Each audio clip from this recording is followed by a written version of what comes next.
There comes a moment in every human life when the noise of the world suddenly quiets, and in that profound silence, something ancient stirs within the depths of the soul.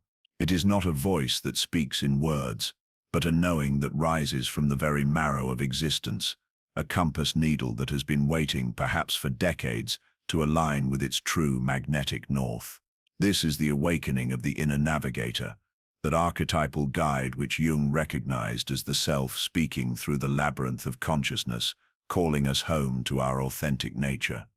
In the beginning, we are all lost children, wandering through landscapes not of our choosing, following paths laid down by others who themselves may have forgotten their own inner compass. We move through the world wearing masks crafted by expectation, shaped by the collective unconscious of our culture, our families, our time. The persona becomes so familiar that we mistake it for our true face, so comfortable that we forget we are wearing it at all. We navigate by external stars, the approval of others, the promises of success, the magnetic pull of belonging, and for a time this seems enough. But the soul is a patient teacher, and it knows that authentic direction cannot be borrowed or inherited. It must be discovered, excavated from the depths of one's own being, like a treasure that has been buried beneath layers of conditioning and compromise. The awakening begins with a whisper, a subtle discomfort that creeps into the margins of our carefully constructed lives. Perhaps it appears as a restlessness that cannot be explained, a hunger that no external feast can satisfy, or a growing sense that we are living someone else's life while our own remains unlived. This is the moment when the inner navigator begins to stir, like an ancient mariner awakening from a deep sleep to find themselves in unfamiliar waters. The external compass points still spin toward their appointed directions, north to career success, south to social acceptance, east to material acquisition, west to comfortable conformity, but something deeper has shifted. A new magnetic field has been activated, one that emanates not from the poles of the earth, but from the mysterious center of the self. Those who have learned to read this inner compass speak of a quality of attention that differs entirely from the ordinary consciousness with which we navigate our daily affairs. It is a listening that goes beyond the ears, a seeing that penetrates beyond the visible, a knowing that arises not from analysis but from synthesis, the coming together of all the scattered fragments of experience into a coherent whole that points toward meaning rather than mere information. The ancient navigators understood something that our modern world has largely forgotten, that true direction comes not from imposing our will upon the world, but from learning to read the subtle signs that the world is constantly offering. They studied the patterns of wind and wave, the behavior of birds, the quality of light on the horizon. They knew that nature herself was a teacher, and that those who could read her language would never truly be lost.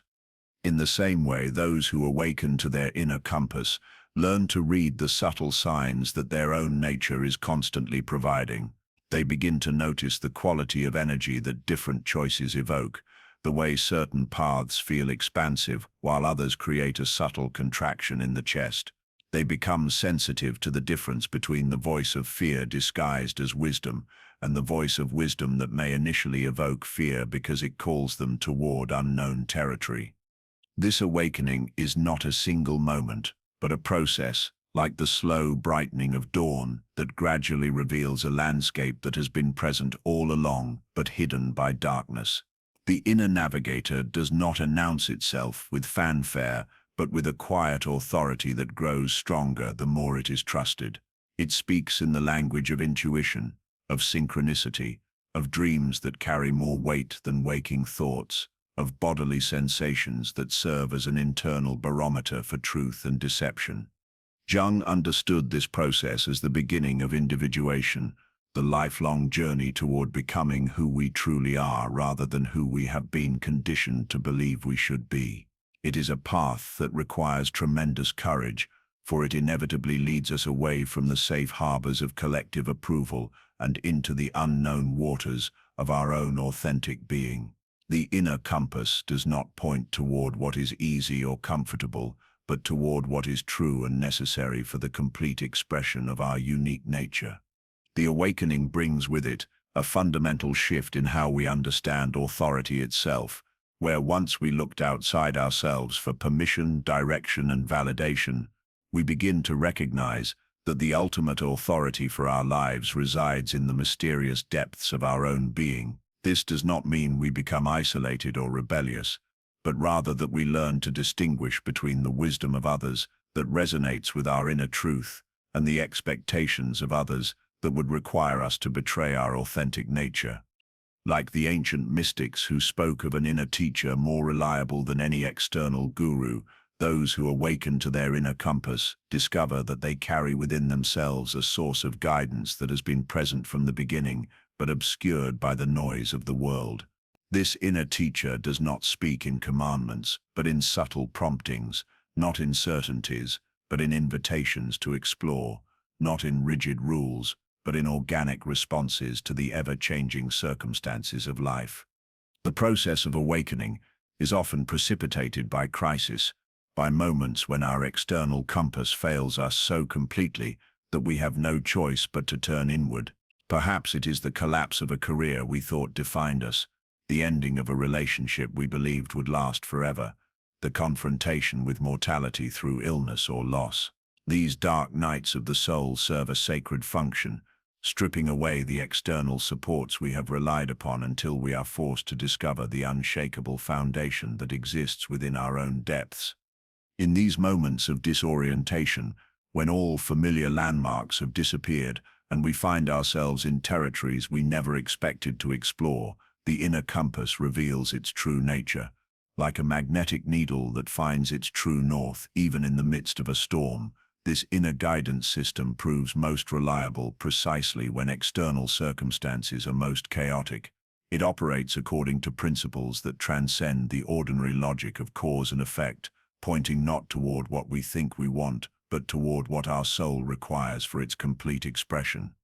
The awakening of the inner navigator often coincides with a growing sensitivity to the symbolic dimension of existence.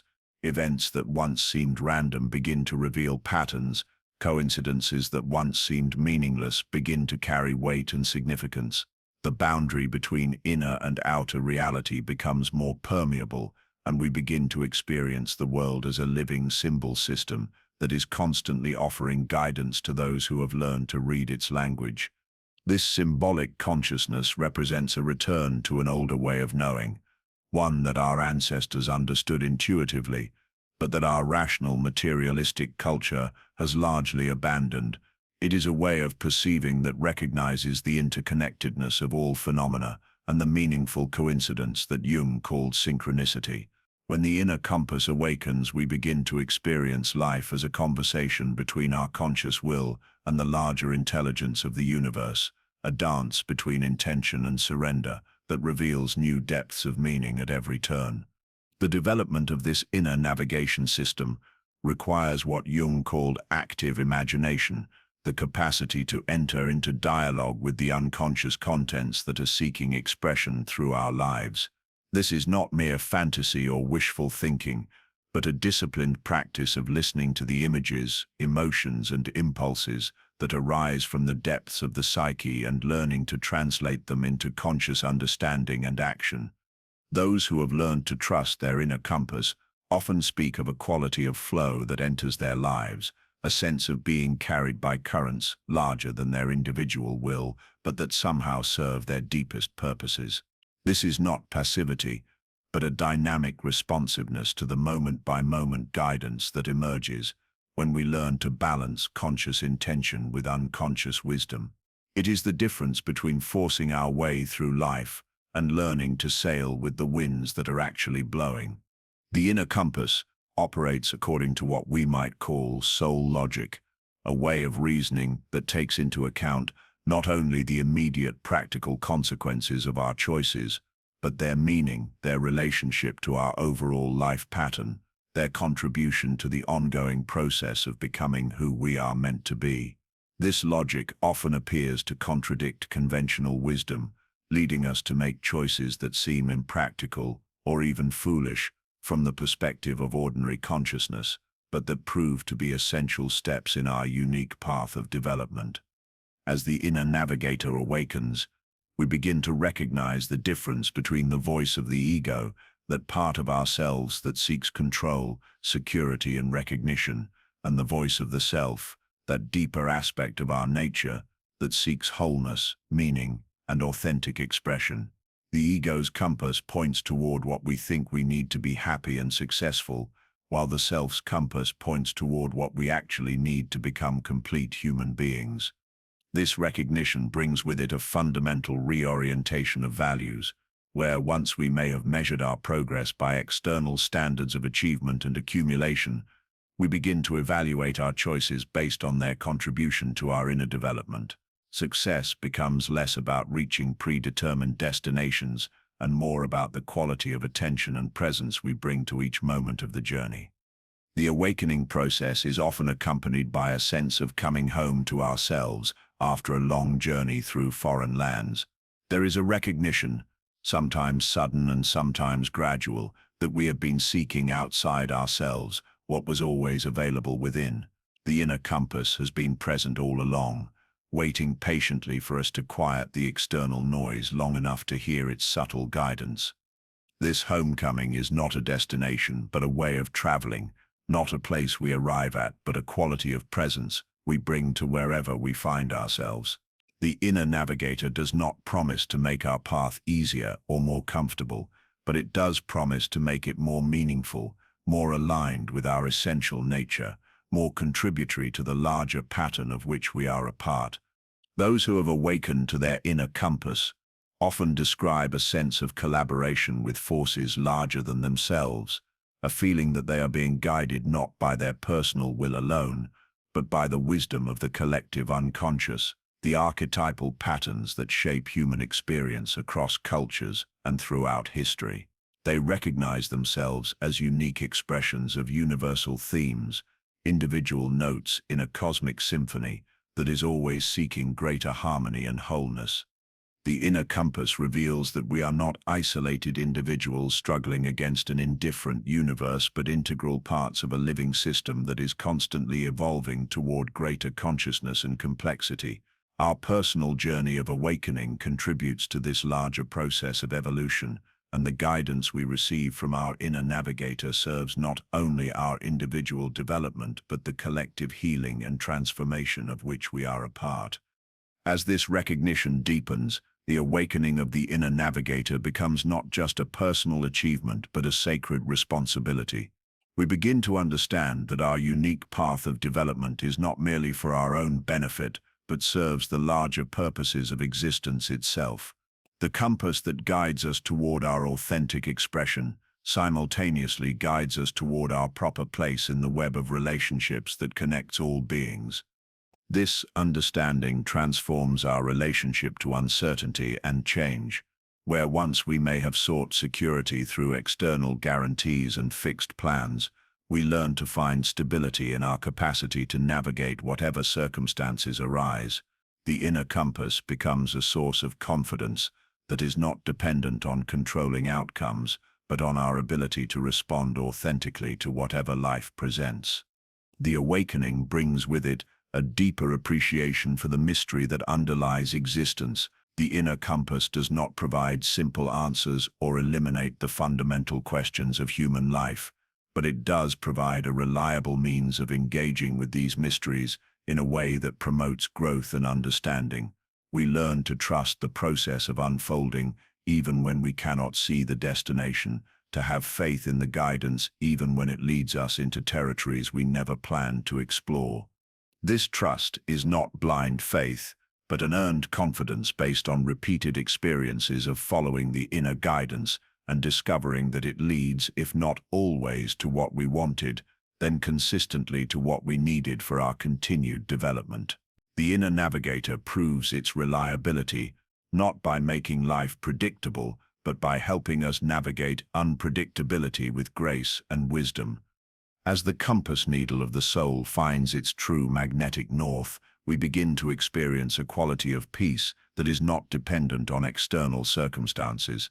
This is not the peace of stagnation or avoidance, but the dynamic peace of alignment, the deep satisfaction that comes from knowing we are living in harmony with our essential nature and contributing our unique gifts to the larger pattern of existence. The awakening of the inner navigator marks the beginning of what Jung called the second half of life, that phase of development when our primary task shifts from building an ego capable of functioning in the world to serving the deeper purposes of the self that transcends individual concerns. This is not a rejection of worldly engagement, but a transformed relationship to it, one that sees our external activities as expressions of inner development rather than substitutes for it. In this awakened state, we begin to recognize that every challenge, every relationship, every opportunity for growth is precisely calibrated to support our unique path of development. The inner compass reveals that nothing is arbitrary, that even our difficulties serve the purpose of strengthening our navigation skills and deepening our capacity to trust the guidance that emerges from the depths of our being. The journey of awakening the inner navigator is ultimately a return to wholeness, not the wholeness of perfection, but the wholeness of integration, the bringing together of all aspects of ourselves into a coherent unity that can respond to life with authenticity and wisdom. This is the treasure that has been waiting in the depths of the soul, the pearl of great price that makes all our seeking worthwhile. And so begins the great adventure of living from the inside out, of allowing our external choices to be guided by internal wisdom, of trusting the compass that points not toward conventional success, but toward the mysterious destination that Jung called individuation, the full realization of our unique potential in service of the larger wholeness of which we are an essential part. The ancient cartographers understood something profound about navigation that extends far beyond the mere plotting of physical coordinates. When they inscribed the compass rose upon their maps, that elegant star with its 32 points radiating from a central hub, they were encoding a wisdom that speaks to the deepest requirements of the human soul. For just as the navigator's compass rose points toward all directions simultaneously while maintaining its center, so too must the inner compass of self-knowledge embrace the totality of our being, including those territories we would prefer to leave uncharted. The first cardinal direction of authentic self-knowledge points steadily toward what Jung called the shadow, that repository of all we have been taught to reject, deny, or exile from our conscious self-image. It is here, in the confrontation with our own darkness, that the compass rose of the psyche reveals its most essential function, for no navigation system can be truly reliable if it acknowledges only half the terrain through which we must travel. The shadow is not our enemy, but our unintegrated wholeness, the missing pieces of ourselves that we have scattered along the path of becoming acceptable to others. Those who possess genuine inner compasses do not flinch from this necessary cartography of the dark. They understand, as Jung taught, that we cannot become whole by remaining partial, cannot achieve authentic direction by pretending that certain aspects of human nature simply do not exist within us.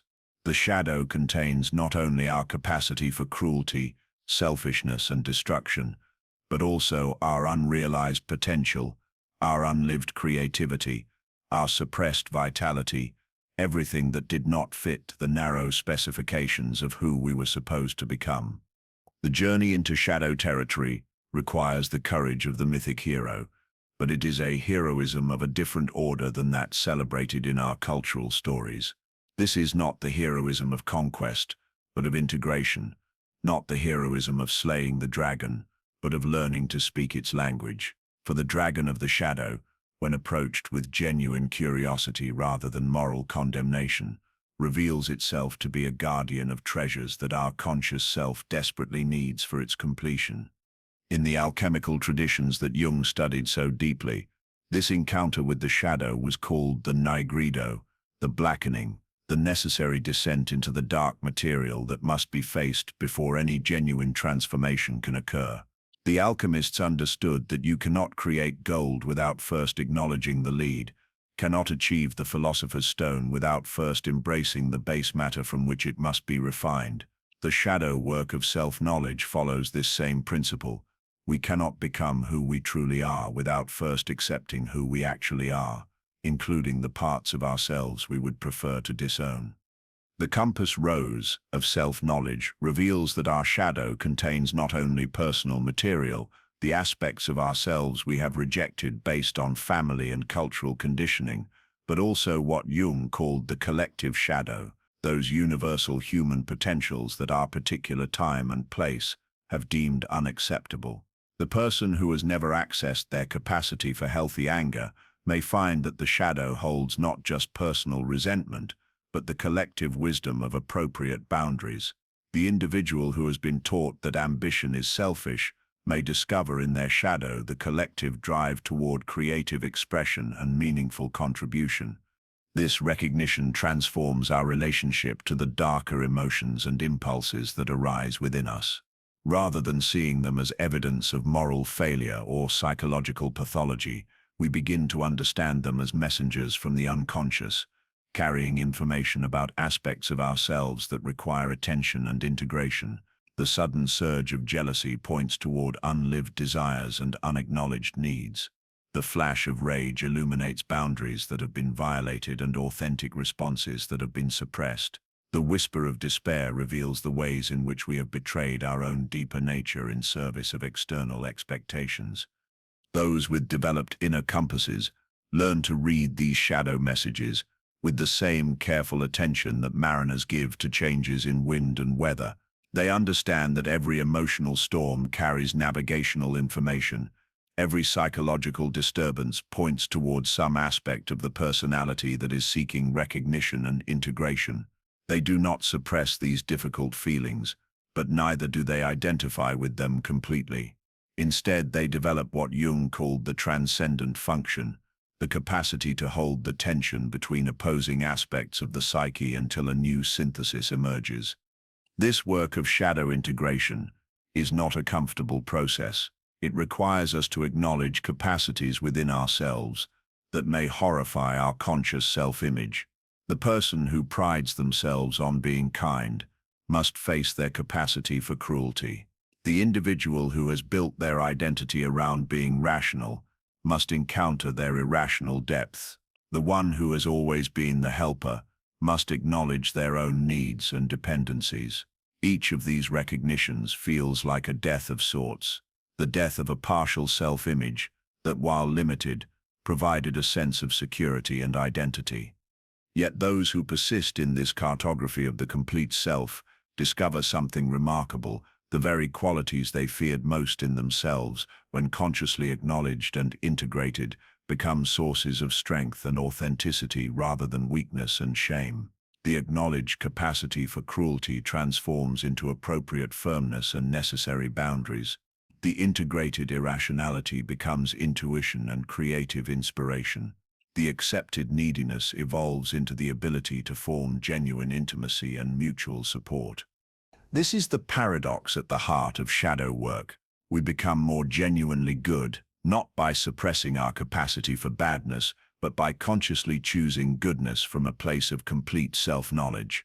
The compassion that emerges from someone who has faced their own capacity for heartlessness carries a depth and authenticity that superficial niceness can never achieve.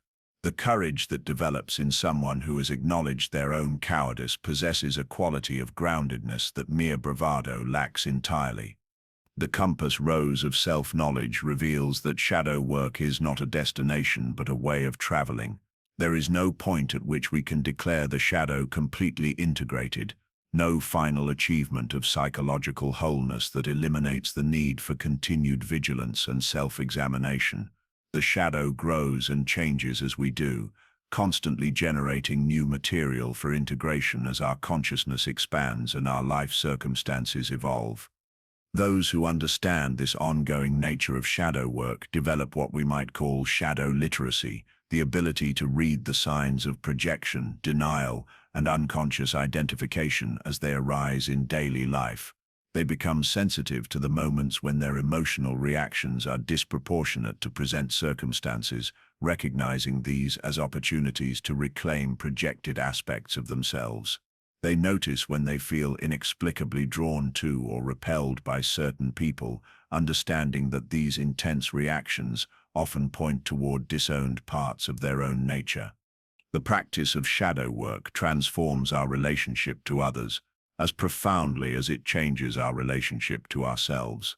When we begin to own our complete psychological reality, we stop needing others to carry the disowned aspects of our nature.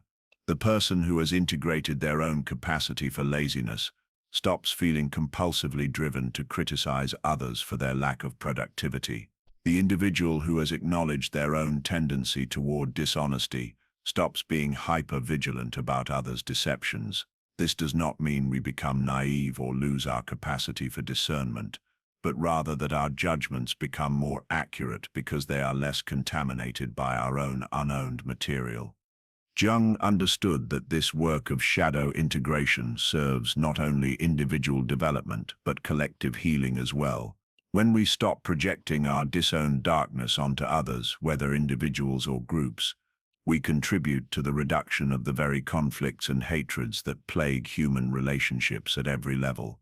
The person who has faced their own capacity for prejudice is less likely to participate in scapegoating others. The individual who has acknowledged their own potential for violence is less likely to support policies or leaders that perpetuate harm in the name of righteousness. The compass rose of self-knowledge reveals that shadow work requires not only psychological courage, but also what we might call spiritual humility, the recognition that we are more complex, more contradictory, and more mysteriously constituted than our conscious minds can fully comprehend.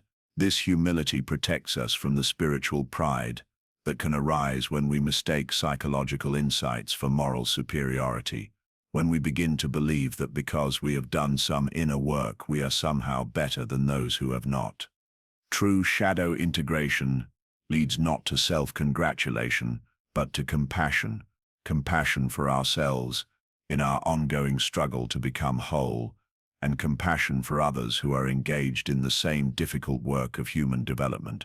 We recognize that every person carries their own shadow material, their own unlived potentials, their own disowned aspects seeking integration. This recognition creates a fundamental equality among souls that transcends the superficial differences of personality, achievement, and circumstance. The deepest gift of shadow work is the discovery that our wounded and rejected aspects, when consciously embraced, become sources of creativity and healing, not only for ourselves but for others as well. The person who has faced their own depression often becomes a guide for others navigating similar darkness. The individual who has integrated their addiction patterns develops genuine compassion for others struggling with dependency. The one who has acknowledged their capacity for betrayal often becomes exceptionally trustworthy, having learned through direct experience the true cost of dishonesty. This alchemical transformation of personal wounds into collective medicine represents one of the most profound aspects of individuation. Our individual shadow work becomes a gift to the collective unconscious, adding to the store of integrated human experience that benefits all who come after us. When we face our darkness with consciousness and courage, we make it slightly easier for others to do the same. When we refuse to project our unconscious material onto the world, we contribute to the overall level of consciousness that is available to humanity as a whole. The compass rose of self-knowledge also reveals the intimate relationship between shadow work and authenticity. As long as significant aspects of ourselves remain unconscious and unintegrated, we cannot achieve genuine self-expression. Our persona, no matter how carefully crafted, will always carry the brittle quality that comes from incomplete self-acceptance. Our relationships will be haunted by projections and transferences. Our creative work will lack the depth that comes only from drawing on the complete reservoir of human experience within ourselves. Those who commit to this ongoing cartography of the complete self often speak of a quality of freedom that emerges from comprehensive self-acceptance. When we no longer need to hide from ourselves, we no longer need to hide from others. When we have made peace with our shadow, we can engage with life from a place of genuine presence rather than defensive posturing. This does not mean we share our complete psychological reality with everyone we meet, but rather that our capacity for authentic relationship is no longer constrained by the energy required to maintain psychological defenses against our own nature. The work of shadow integration also reveals the essential role of solitude in the development of genuine self-knowledge.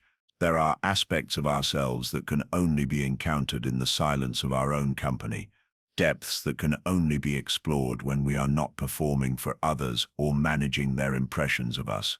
The compass rose of self-knowledge requires regular periods of withdrawal from the social world, times when we can listen to the voices within ourselves that are usually drowned out by external noise and obligation.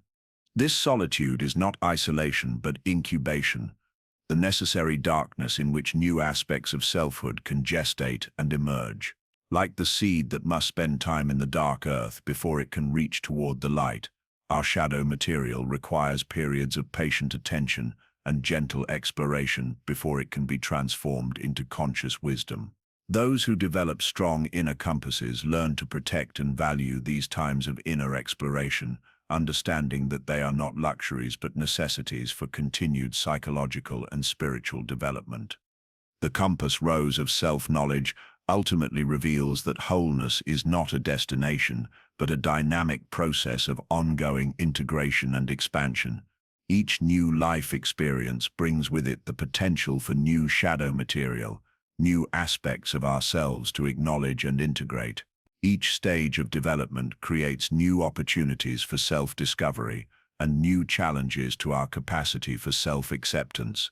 The inner compass that serves us reliably is one that remains open to continuous recalibration based on the ever-deepening exploration of our complete human nature. In this ongoing work of psychological cartography, we discover that the shadow is not our enemy, but our teacher, not our weakness, but our unrealized strength, not our shame, but our unacknowledged wholeness. The compass rose of self-knowledge, with all its many directions pointing toward different aspects of our nature, reveals that the path to authentic selfhood leads not around our darkness but directly through it, not in spite of our limitations, but precisely because of our willingness to embrace them as part of the complete human experience we came here to live. In the depths of human consciousness lies a force as fundamental and irresistible as the magnetic field that orients compass needles toward their true north. This force is authenticity, not the shallow authenticity of popular psychology that encourages us to be ourselves without first discovering who that self actually is, but the deep authenticity that emerges only after we have undertaken the courageous work of complete self-knowledge, like iron filings scattered across a sheet of paper, suddenly organizing themselves into perfect patterns when a magnet is placed beneath. Those who have awakened to their inner compass feel this irresistible pull toward alignment with their essential nature. This magnetic attraction operates according to principles that transcend ordinary logic and rational planning. It creates what Jung recognized as a field of psychological force that draws us inexorably toward expressions of selfhood that resonate with the deep frequencies of our soul's purpose. Those who have developed sensitivity to this internal magnetism describe it not as a gentle preference but as an urgent necessity, a pull so strong that to resist it feels like betraying the very core of their being. The magnetic pull of authenticity reveals itself most clearly in moments of profound discomfort, those times when the mask we wear for the world begins to feel suffocating, when the roles we have accepted no longer fit the shape of our expanding consciousness, when the compromises we have made in service of safety or approval suddenly seem unbearable. This discomfort is not neurosis but navigation, not pathology but prophecy. It is the soul's way of signaling that we have drifted too far from our magnetic center and that course correction is not just advisable but imperative. The persona, that carefully constructed presentation of self that Jung understood as necessary for functioning in the collective world, serves us well until it begins to constrain rather than protect our authentic expression.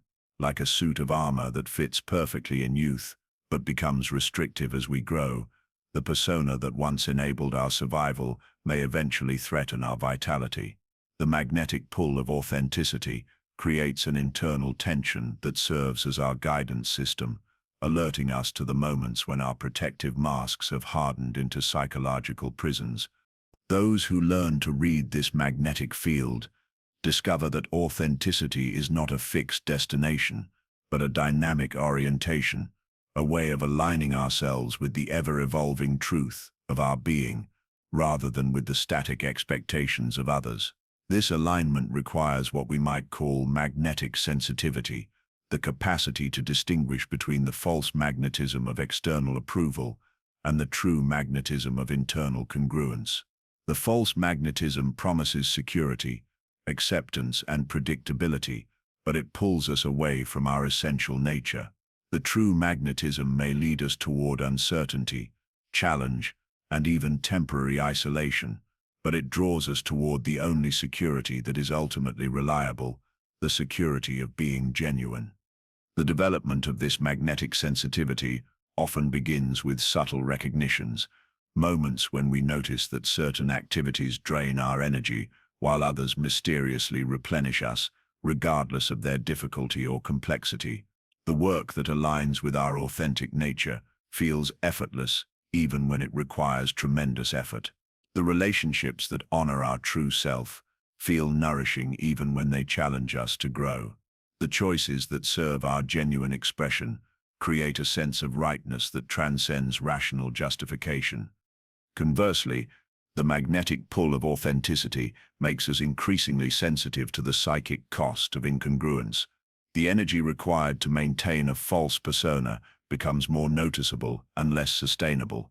The internal discord, created by living according to others' expectations, begins to manifest as physical symptoms, emotional turbulence, or spiritual emptiness. What once seemed like successful adaptation reveals itself as a form of slow suffocation, a gradual dying of the soul in service of social acceptance. This growing sensitivity to the magnetic field of authenticity often precipitates what Jung called an enantiodromia, a reversal into the opposite, a sudden swing from one psychological extreme to another. The person who has spent years being accommodating may suddenly become uncompromisingly assertive. The individual who has always been responsible may impulsively choose adventure over security. The one who has lived according to rational principles may find themselves drawn toward the irrational wisdom of intuition and feeling. These reversals are not signs of psychological instability, but evidence of the soul's attempt to correct a long-standing imbalance. The magnetic pull toward authenticity does not seek moderation, but wholeness, and wholeness sometimes requires dramatic course corrections to integrate aspects of ourselves that have been neglected or suppressed. The person who swings from excessive compliance to apparent rebellion is not becoming someone new, but reclaiming parts of themselves that were sacrificed in the service of maintaining an acceptable image. The magnetic field of authenticity operates through what we might call resonance recognition, our capacity to identify people, activities, and environments that vibrate at frequencies compatible with our essential nature. Those who have developed this sensitivity often speak of feeling immediately at home with certain individuals they have just met, while feeling inexplicably drained by others, regardless of their apparent virtues. They describe work opportunities that excite them beyond rational explanation and living situations that feel perfect despite practical limitations. This resonance recognition extends to our relationship with ideas, values, and beliefs as well. The magnetic pull of authenticity draws us toward philosophies and spiritual practices that align with our inner truth, while creating discomfort with ideologies that require us to suppress or deny essential aspects of our nature. We may find ourselves questioning beliefs we once held firmly, not out of intellectual doubt, but from a deeper knowing that these beliefs no longer serve our authentic development. The practice of following this magnetic pull requires what Jung called holding the tension of the opposites, the capacity to remain oriented toward our authentic north while still functioning responsibly in a world that may not always welcome or understand our genuine expression. This is not the tension of internal conflict, but the creative tension that exists between our inner compass and external circumstances, between our individual path and our collective responsibilities, between honoring our authentic nature and maintaining necessary relationships and commitments. Those who learn to navigate by this internal magnetism discover that authenticity is not selfish, but ultimately serves the collective good. When we express ourselves genuinely, we contribute something unique and irreplaceable to the human community. When we follow our true calling, we often find ourselves serving needs we never knew existed. When we honor our authentic gifts, we create value that benefits others in ways that forced or artificial contributions never could. This recognition transforms our understanding of service itself. Rather than seeing service as the sacrifice of our authentic nature for the benefit of others, we begin to understand that our greatest contribution to the collective comes through the complete expression of our individual nature. The magnetic pull toward authenticity is simultaneously a pull toward our proper place in the larger web of relationships, toward the unique role that only we can fulfill in the ongoing evolution of consciousness. The magnetic field of authenticity also reveals the intimate connection between personal truth and universal truth. As we become more genuinely ourselves, we often discover that our individual path leads us toward themes and concerns that transcend personal interest. The artist who follows their authentic vision may find themselves expressing universal human experiences. The scientist who pursues their genuine curiosity may discover principles that benefit all humanity. The healer who honors their particular gifts may develop approaches that serve the collective need for transformation and renewal. This convergence of individual authenticity and universal service represents one of the great mysteries of human development. Jung recognized it as evidence of what he called the collective unconscious, the deeper layer of the psyche that we share with all humanity, and that contains the archetypal patterns that shape human experience across cultures and throughout history. When we align with our authentic nature, we simultaneously align with these universal patterns, becoming conduits for wisdom and healing that extends far beyond our personal boundaries. The magnetic pull of authenticity operates with particular intensity during what Jung identified as the major transitions of adult life, those passages when our previous identity no longer serves our continuing development, and we must risk the unknown in order to grow. The magnetic field that once drew us toward building a career, establishing relationships, and creating security may suddenly reverse itself, pulling us toward exploration, dissolution, and renewal. What once felt like our true calling may reveal itself as merely a stage in our development, and we must have the courage to follow the magnetic pull toward whatever is seeking to emerge next. These transitions require tremendous trust in the wisdom of our internal guidance system. The magnetic pull toward authenticity rarely leads us along paths that make immediate sense to our rational minds or meet with universal approval from others. We may be called to leave security for uncertainty, to abandon familiar competence for beginner's mind, to release successful identities for the possibility of more complete self-expression. The compass of authenticity points not toward safety, but toward aliveness, not toward guarantee, but toward growth. The practice of following this magnetic guidance develops what we might call authentic courage, not the courage to conform to heroic ideals, but the courage to be genuinely ourselves, regardless of external pressures or internal fears. This courage emerges not from forcing ourselves to be brave, but from recognizing that the cost of betraying our authentic nature is ultimately greater than the risks of expressing it. We discover that we are more afraid of living a false life than of facing the challenges that genuine living presents. This authentic courage manifests differently in each individual according to their unique nature and circumstances. For some, it may mean leaving a prestigious career to pursue creative work. For others, it may mean staying in a difficult situation, but approaching it with complete honesty rather than protective pretense.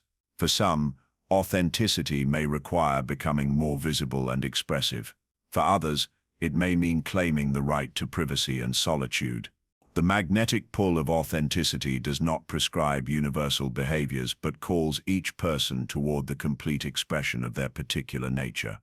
The magnetic field of authenticity also creates what we might call synchronistic attractions, the tendency for people, opportunities, and resources to appear in our lives precisely when we need them for our authentic development.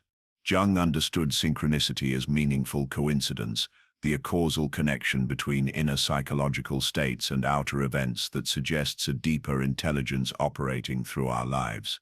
When we align with our authentic nature, we seem to activate this synchronistic function, drawing toward ourselves exactly what we need for our continued growth and expression.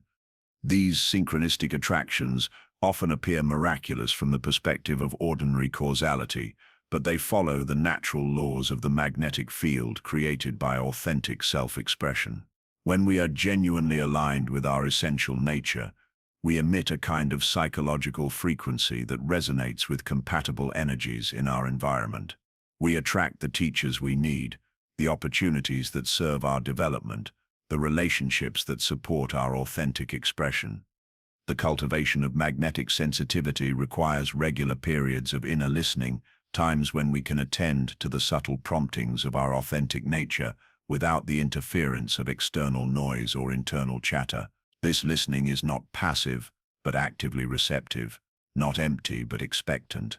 We create space within ourselves for the voice of authenticity to emerge, for the magnetic pull toward our true north to make itself known through feeling, intuition, image, and embodied knowing.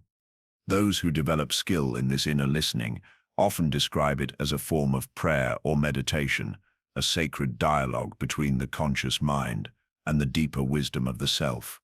They learn to distinguish between the voice of fear disguised as prudence and the voice of wisdom that may initially evoke fear because it calls them toward unknown territory. They become sensitive to the difference between the magnetic pull of their authentic nature and the false magnetism of unconscious complexes, addictions, or neurotic patterns. The magnetic pull of authenticity ultimately reveals that our individual path is not separate from but intimately connected to the larger evolution of consciousness itself.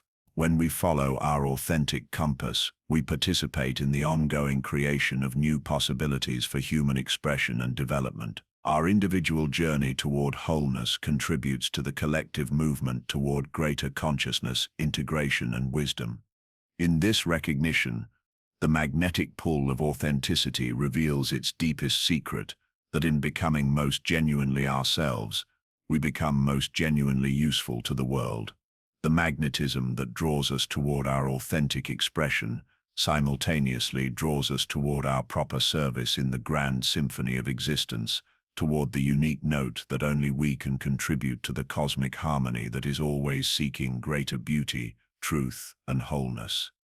In the grand theater of human existence, where comfort and certainty serve as the familiar stage props of ordinary life, there comes inevitably the moment when the storm clouds gather and the hurricane winds begin to howl. It is in these tempestuous hours, when the external scaffolding of security collapses and the reliable landmarks of identity disappear into the swirling chaos, that the true strength of our inner compass reveals itself, not as a delicate instrument requiring perfect conditions to function, but as a storm-tested needle that finds its truest bearing precisely when all other guidance systems fail. The storms that test our inner navigation are not merely the obvious catastrophes, the sudden deaths, the financial ruin, the medical diagnoses that split our lives into before and after. These dramatic upheavals, devastating though they may be, often provide the clarity of undeniable crisis. More challenging to navigate are the subtle typhoons of the soul, the gradual erosion of meaning, the slow-motion collapse of cherished beliefs, the creeping realization that the life we have so carefully constructed no longer fits the person we are becoming. In these moments of profound disorientation, When the very ground of our being seems to shift beneath our feet, the conventional mind reaches desperately for the familiar handholds of external authority, seeking someone or something outside ourselves to provide the direction we can no longer find within. We consult experts, seek guidance from institutions, turn to ideologies or spiritual systems that promise to restore the lost sense of certainty and purpose. Yet those who have learned to trust their inner compass discover something paradoxical. The more completely we surrender our dependence on external navigation, the more clearly our authentic direction emerges from the apparent chaos itself. This is the profound mystery that the ancient mythologies encoded in the image of the phoenix, that great bird of transformation that possesses the instinctual wisdom to know when its current form has served its purpose and must be surrendered to the flames. The phoenix does not resist the burning. It actively participates in creating the conditions for its own destruction, understanding that this apparent death is not an ending but a necessary passage toward a more magnificent form of life. Those with storm-tested inner compasses learn to recognize the signs when their own phoenix moment has arrived, when the structures of their lives, however comfortable or successful they may appear from the outside, have become too small to contain the person they are becoming. They develop the courage to participate in their own creative destruction, to actively dismantle what no longer serves rather than waiting for external circumstances to do the dismantling for them. This voluntary engagement with necessary endings requires a radical shift in our relationship to security and control. The ego, with its deep investment in preservation and predictability, experiences any threat to established patterns as a form of death to be avoided at all costs. It will mobilize every defense mechanism, every strategy of denial and avoidance, every means of maintaining the familiar status quo, rather than face the uncertainty that transformation demands. But the inner compass operates from a deeper intelligence that recognizes the cycles of death and rebirth as fundamental to the process of conscious evolution. It understands that psychological growth requires periodic shedding of outgrown identities, outdated beliefs, and limiting patterns of relationship. Like the serpent that must shed its skin to continue growing, consciousness must periodically release what it has been to become what it is meant to be. The storm-tested compass reveals its strength by maintaining its essential orientation, even as everything familiar dissolves around it. This is not the rigid resistance of denial, but the flexible resilience of deep-rootedness. Like a tree that bends with hurricane winds rather than breaking, those with strong inner guidance learn to yield to the forces of change while maintaining connection to their essential nature. This yielding is not passive, but actively intelligent. It requires the development of what might be called destructive wisdom, the ability to discern what needs to die in our lives, and the courage to participate consciously in that dying process. This wisdom can distinguish between destructive forces that serve growth and those that serve only chaos, between necessary losses and meaningless devastation. The person facing the end of a marriage learns to differentiate between the death of a relationship that has fulfilled its purpose and the destruction that comes from unconscious acting out of unresolved conflicts. The individual confronting career disappointment develops the capacity to distinguish between the dismantling of false ambitions and the abandonment of authentic calling. The one navigating health challenges discovers how to separate the surrender required for healing from the despair that serves only defeat. In the eye of life's storms, when external circumstances seem to be spinning out of control, the inner compass often points toward actions that appear counterintuitive or even dangerous to the rational mind. It might guide us to leave security for uncertainty, to speak truth that risks relationships, to pursue directions that others consider foolish or impractical. These compass readings can feel particularly disturbing because they often contradict everything we have been taught about prudent decision-making and responsible behavior. Yet, those who have learned to trust their storm-tested guidance discover that these apparently irrational impulses often contain a wisdom that transcends conventional logic. The corporate executive who feels called to become a teacher despite the financial sacrifice may be responding to guidance that knows something about their authentic contribution that their strategic mind cannot calculate. The suburban parent who feels drawn to move to a foreign country may be following an inner direction that will create opportunities for growth that cannot be predicted from their current vantage point. The storm-tested compass develops its reliability through repeated exposure to uncertainty and chaos. Each crisis navigated, each period of disorientation successfully weathered, each phoenix passage completed, adds to the accumulated evidence that we possess within ourselves, a guidance system that can function even when external conditions provide no clear direction. This is not blind faith, but empirical confidence built through lived experience of our own inner reliability. This confidence grows as we learn to distinguish between the voice of fear and the voice of wisdom during times of crisis. Fear speaks in absolutes and urgencies, demanding immediate action to restore safety and control. Wisdom speaks in paradoxes and patience, often counseling apparent inaction while deeper currents of change organize themselves beneath the surface of consciousness. Fear drives us toward familiar solutions that may be inappropriate for current circumstances. Wisdom opens us to novel approaches that emerge from the unique configuration of forces present in each crisis. The development of this discernment requires learning to be still in the midst of chaos, to find the eye of the hurricane within ourselves, even when external storms are raging. This is not the stillness of paralysis, but the dynamic stillness of deep listening, the ability to hear the subtle guidance that emerges from silence while remaining responsive to the genuine requirements of our situation. In these moments of deep listening within crisis, we often discover that our storms contain specific teachings that could not be delivered through any other means. The loss that devastates us may be the only force powerful enough to break open our hearts to greater compassion. The failure that humiliates us may be the necessary dismantling of false pride that was preventing authentic connection with others. The illness that terrifies us may be the wake-up call that redirects our attention to what truly matters in life.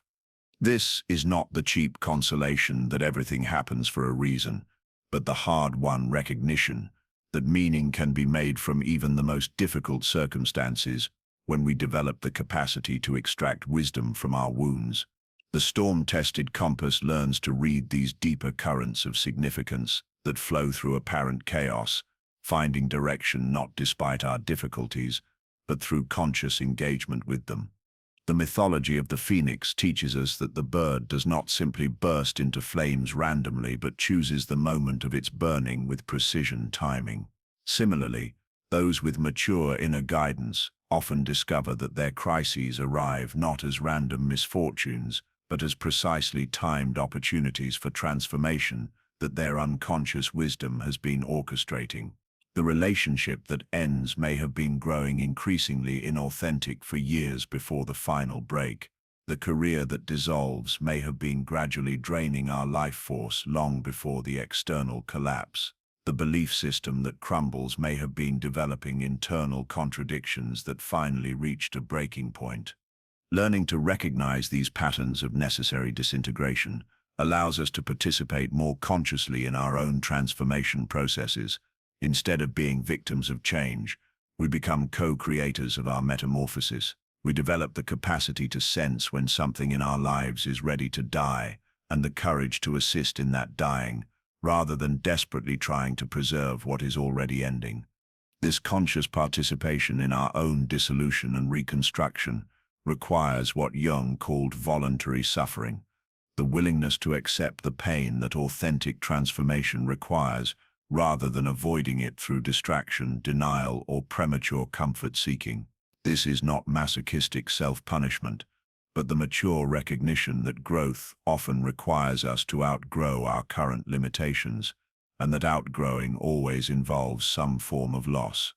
The storms that test our inner compass often begin subtly, as a growing sense of restlessness or dissatisfaction that we initially try to dismiss or solve through external adjustments. We might change jobs, relationships, or living situations, seeking relief from an internal pressure that we don't yet recognize as the call to deeper transformation.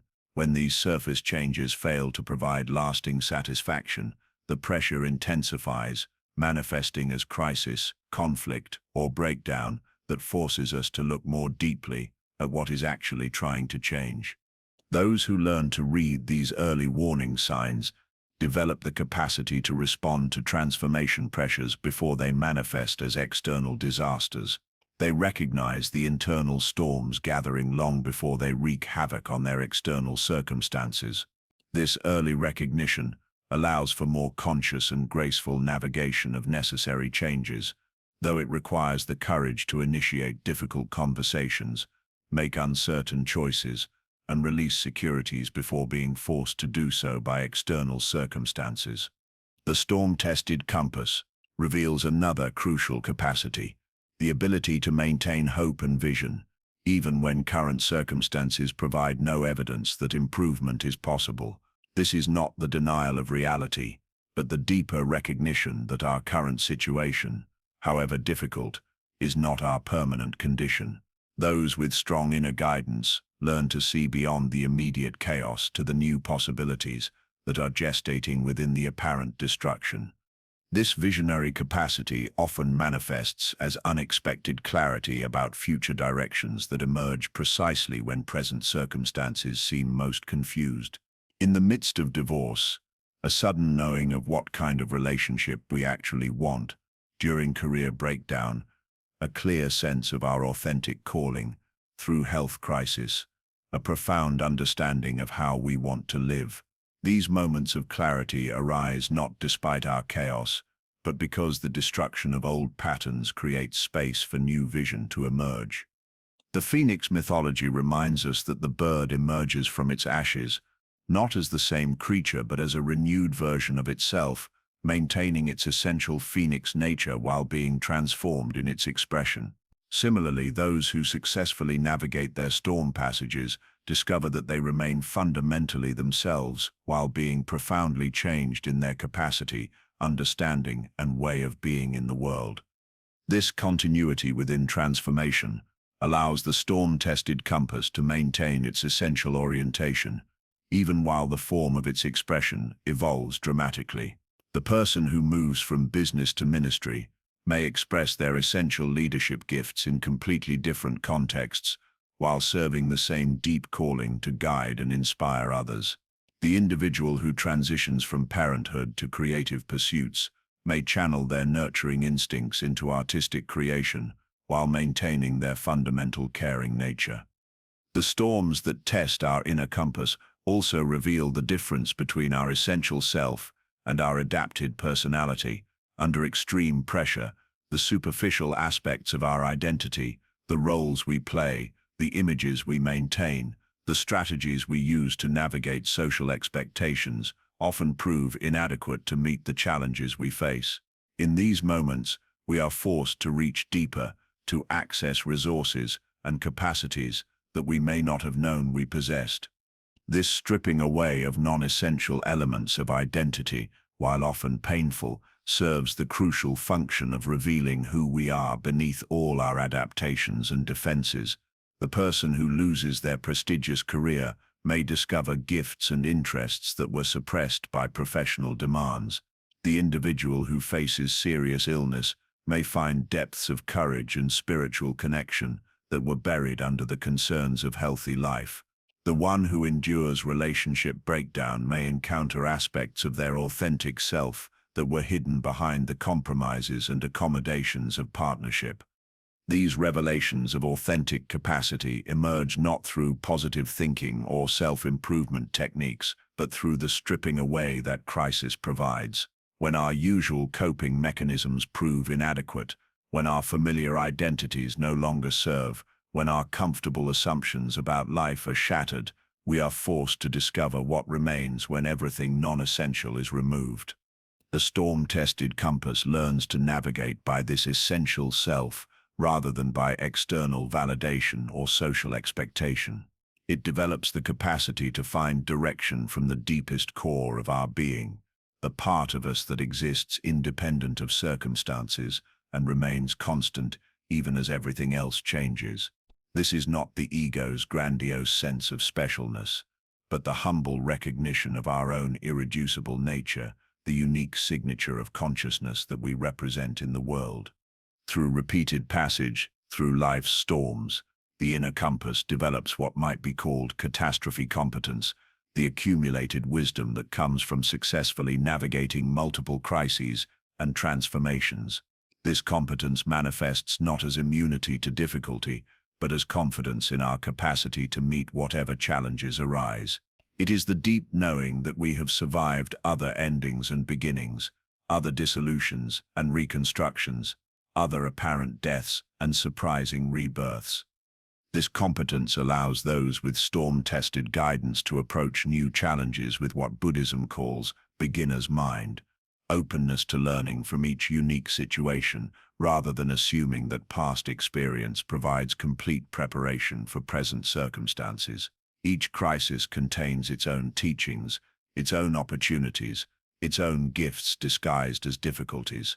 The compass that has weathered many storms develops the flexibility to adapt its navigation to the particular requirements of each new challenge. The ultimate test of inner compass strength may be the capacity to maintain trust in the process of transformation, even when we cannot see where it is leading. The phoenix entering the flames cannot know what form it will take upon emerging. It can only trust in the intelligence that guides its burning and the creative force that will shape its rebirth. Similarly, those with mature inner guidance learn to surrender to their own transformation processes with faith in the underlying intelligence that orchestrates growth, even when the outcome remains invisible. This surrender is not passive resignation, but active participation in the mystery of becoming. It requires the courage to release control while remaining responsive to guidance, to let go of certainties while staying open to possibility, to die to what we have been while trusting in what we are becoming. Through this conscious participation in our own phoenix passages, we discover that our inner compass is not merely a tool for navigation, but an expression of the very intelligence that creates and recreates consciousness itself, the eternal force that knows how to transform apparent ending into authentic beginning, how to find new direction through conscious engagement with the chaos that clears the way for unprecedented forms of life.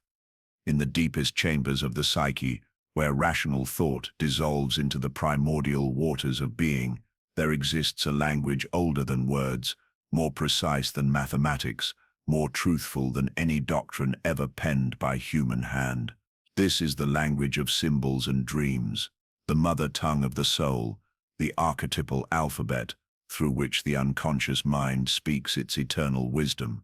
Those who have learned to navigate by their inner compass understand that consciousness communicates with itself through a dialect that transcends the linear progression of logical thought. It speaks in circles, in spirals, in the eternal return of mythic themes that weave through our dreams, like golden threads connecting us to the universal patterns of human experience. This symbolic language does not argue or persuade. It reveals, it does not explain, it illuminates. It does not convince, it transforms. The dreaming mind, liberated from the constraints of daylight consciousness, becomes a master storyteller, weaving narratives that carry within them the seeds of future transformation. Each dream image arrives bearing gifts from the depths, not random neural firings, as the reductionists would have us believe, but carefully crafted messages from that part of ourselves that sees beyond the veil of immediate perception, that knows our destiny before our waking mind has even glimpsed its shadow. Consider the woman who dreams repeatedly of a locked door. Night after night, she stands before this barrier, sometimes trying different keys, sometimes pounding with her fists, sometimes walking away in defeat. The dreaming mind is not merely recycling the day's frustrations, it is presenting her with a sacred text written in the universal language of symbols. The door is not simply a door, it is the threshold between who she has been and who she is becoming. The lock is not merely an obstruction, it is the protective mechanism that ensures she will not enter the next phase of her existence until she has found the proper key, which is always, inevitably, some aspect of herself she has not yet owned or integrated.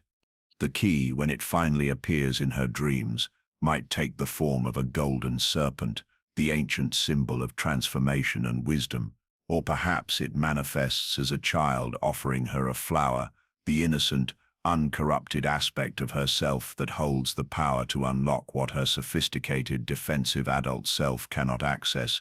The symbols speak their truth not through literal interpretation, but through the emotional resonance they create, the way they make her body vibrate with recognition, the sudden understanding that floods her being like sunlight breaking through storm clouds. This symbolic literacy is not a skill that can be learned from books, though books may point the way. It is cultivated through relationship, a long, patient courtship with the imagery that arises from the depths of one's own being. Those with strong inner navigation understand that every symbol that appears in their dreams, their fantasies, their moments of reverie, has been personally chosen by their psyche as the perfect vehicle for a particular communication. The snake that appears in one person's dream carries a completely different message than the snake in another's unconscious narrative. For some, the serpent represents the feared and rejected instinctual nature that must be reclaimed. For others, it symbolizes the healing energy that lies coiled at the base of consciousness, waiting to rise and transform their entire being. For still others, it may embody the wisdom of ancient knowing, the deep intelligence that predates rational thought and connects them to the cyclical nature of death and rebirth.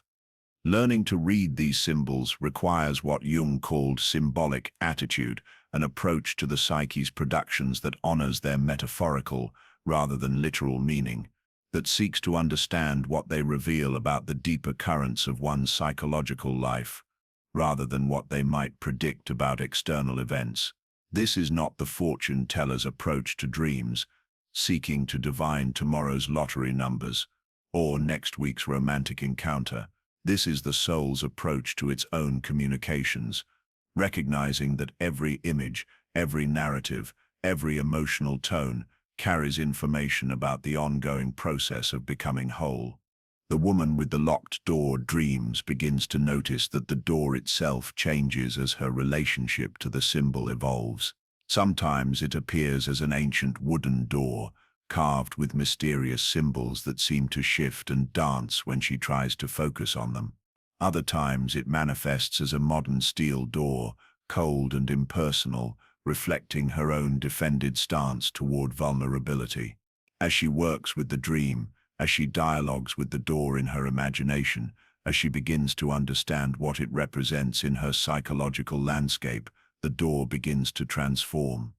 One night, she dreams that the door is made of water, simultaneously barrier and passage, solid and permeable. She realizes that what she has been trying to force open with will and effort requires a different approach entirely. She must learn to flow, to adapt, to trust that the very thing that seems to block her way is actually teaching her a new way of moving through life. The water door dissolves at her touch, not because she has conquered it, but because she has understood its teaching. This is how the symbolic language works, not through conquest but through relationship, not through interpretation but through transformation. The symbols are alive, responsive, evolutionary. They change as we change, reveal new facets as we develop the capacity to receive their deeper teachings. A symbol is never exhausted by a single understanding. It continues to unfold its meaning throughout the journey of individuation, offering new insights as we reach new levels of psychological development. Dreams, in this understanding, become letters from our future self, communications from the part of us that already knows where we are headed, that can see the larger pattern of our becoming, even when our conscious mind is lost in the maze of daily decisions and emotional reactions. They arrive not to prophesy specific external events, but to guide us toward the psychological positions that will allow us to meet whatever comes with wisdom and authenticity. The archetypal nature of these symbols, means they connect us not only to our personal unconscious, but to the collective unconscious, that deep stratum of psyche we share with all humanity. When we dream of the Great Mother, we tap into humanity's eternal relationship with the nurturing, creative, and sometimes devouring feminine principle. When the wise old man appears in our dreams, we access the collective wisdom of ages, the archetypal guidance that has helped humans navigate uncertainty and change since consciousness first dawned. These archetypal encounters in dreams are never merely personal, they are initiatory. They represent moments when our individual psychological development intersects with the great themes of human existence. The dreamer who encounters the shadow, that dark figure who possesses all the qualities they have rejected or feared in themselves, is not simply processing personal neuroses. They are participating in the universal human task of integrating the disowned aspects of their nature, of becoming whole through the conscious embrace of what they have pushed into darkness. The language of symbols extends beyond dreams into the waking world through the phenomenon Jung termed synchronicity, meaningful coincidences that suggest a deeper pattern connecting inner and outer reality. Those with well-developed inner compasses become increasingly sensitive to these moments, when the symbolic and the literal intersect, when the universe seems to be speaking directly to their condition through the arrangement of seemingly random events. The person struggling with a major life decision might repeatedly encounter images of butterflies on magazine covers, in conversations, even landing on their windowsill. For the symbolic mind, these are not random occurrences, but communications from the deeper intelligence that organizes both psyche and cosmos. The butterfly speaks of metamorphosis, of the necessity of dissolution before transformation, of the faith required to enter the chrysalis phase of existence, where all familiar structures must be surrendered before the new form can emerge. Recognizing synchronicity requires a particular kind of awareness, a way of living with one foot in the practical world and one foot in the realm of meaning. It asks us to hold the tension between causality and significance, between the mechanical understanding of reality and the symbolic understanding that sees pattern, purpose, and communication in the coincidences that pepper our daily experience. The language of symbols and dreams becomes, for those who learn to speak it fluently, a form of continuous revelation. The psyche reveals itself not all at once, in some dramatic epiphany, but gradually, through the patient accumulation of symbolic communications that build into a coherent understanding of one's deeper nature and direction. Each dream, each synchronicity, each moment of symbolic recognition adds another piece to the mandala of self-understanding that we are constantly constructing and reconstructing throughout our lives. This symbolic literacy transforms the entire relationship to experience. The events of life, even the most challenging and painful ones, become potential communications rather than mere obstacles. The loss that devastates when approached with symbolic awareness may reveal itself as necessary clearing, making space for something new to emerge. The relationship that ends, viewed through the symbolic lens, might be understood as having fulfilled its purpose in the larger pattern of development, having catalyzed certain necessary changes that could not have occurred any other way. This is not the cheap consolation of everything happens for a reason, but the deeper recognition that meaning can be made from even the most difficult circumstances when we learn to read them symbolically, to discern what they are asking us to understand about ourselves and our path. The symbolic approach to life's challenges doesn't eliminate suffering, but it transforms suffering from meaningless affliction into meaningful initiation. The cultivation of symbolic awareness requires what might be called imaginative courage, the willingness to take seriously the products of the imagination, to treat them not as mere fantasy, but as communications from the intelligence that guides our deepest development. This courage is necessary, because the symbolic realm often asks us to act on understanding that cannot be rationally justified, to trust insights that come through image and metaphor, rather than logical analysis. The entrepreneur who dreams of building bridges might understand, through the symbolic lens, that their business calling involves more than profit. It involves creating connections, linking previously separate realms, facilitating passage from one state of being to another.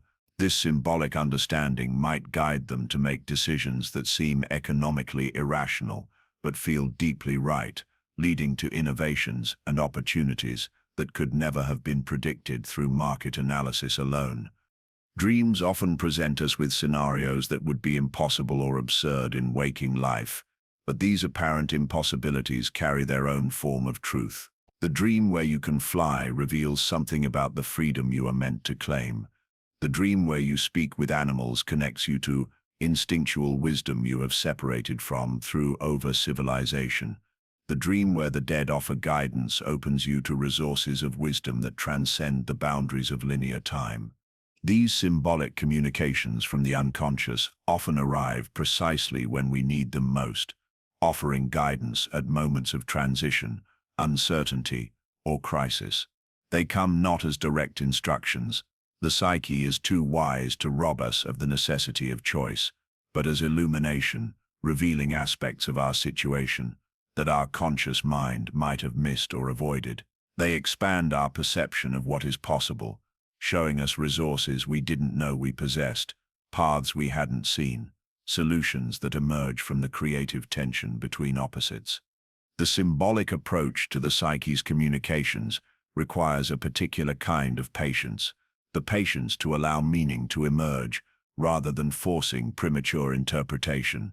A symbol is not a code to be cracked once and for all, but a living presence that continues to reveal new facets as we develop the capacity to receive them. The tree that appears in our dreams might initially represent growth and stability. Later, it might reveal itself as the axis mundi, the center around which our world organizes itself.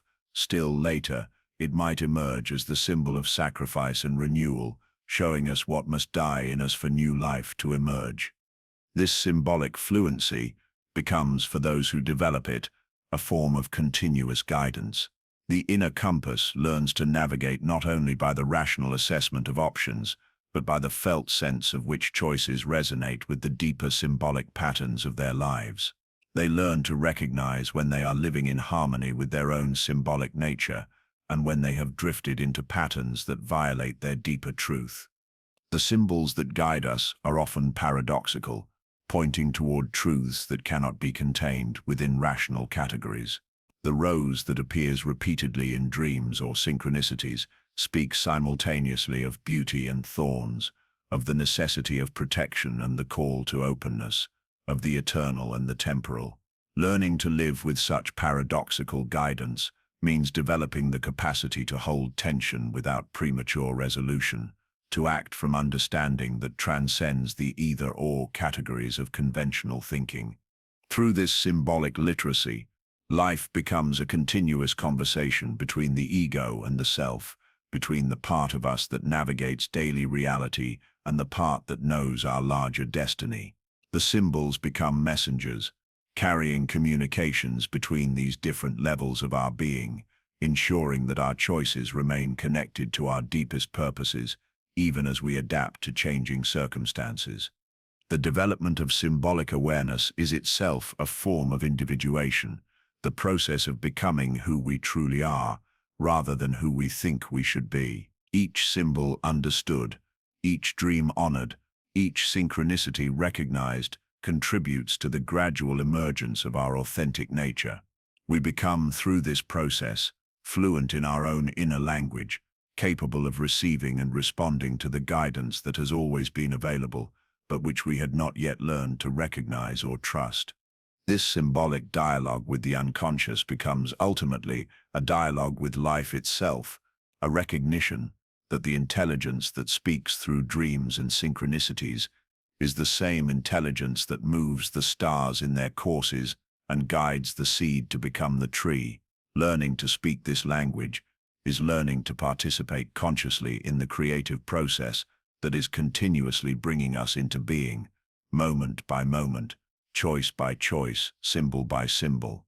The language of symbols and dreams is the native tongue of the soul, the means by which the totality of our being communicates with the part of us that must make choices and navigate the complexities of existence.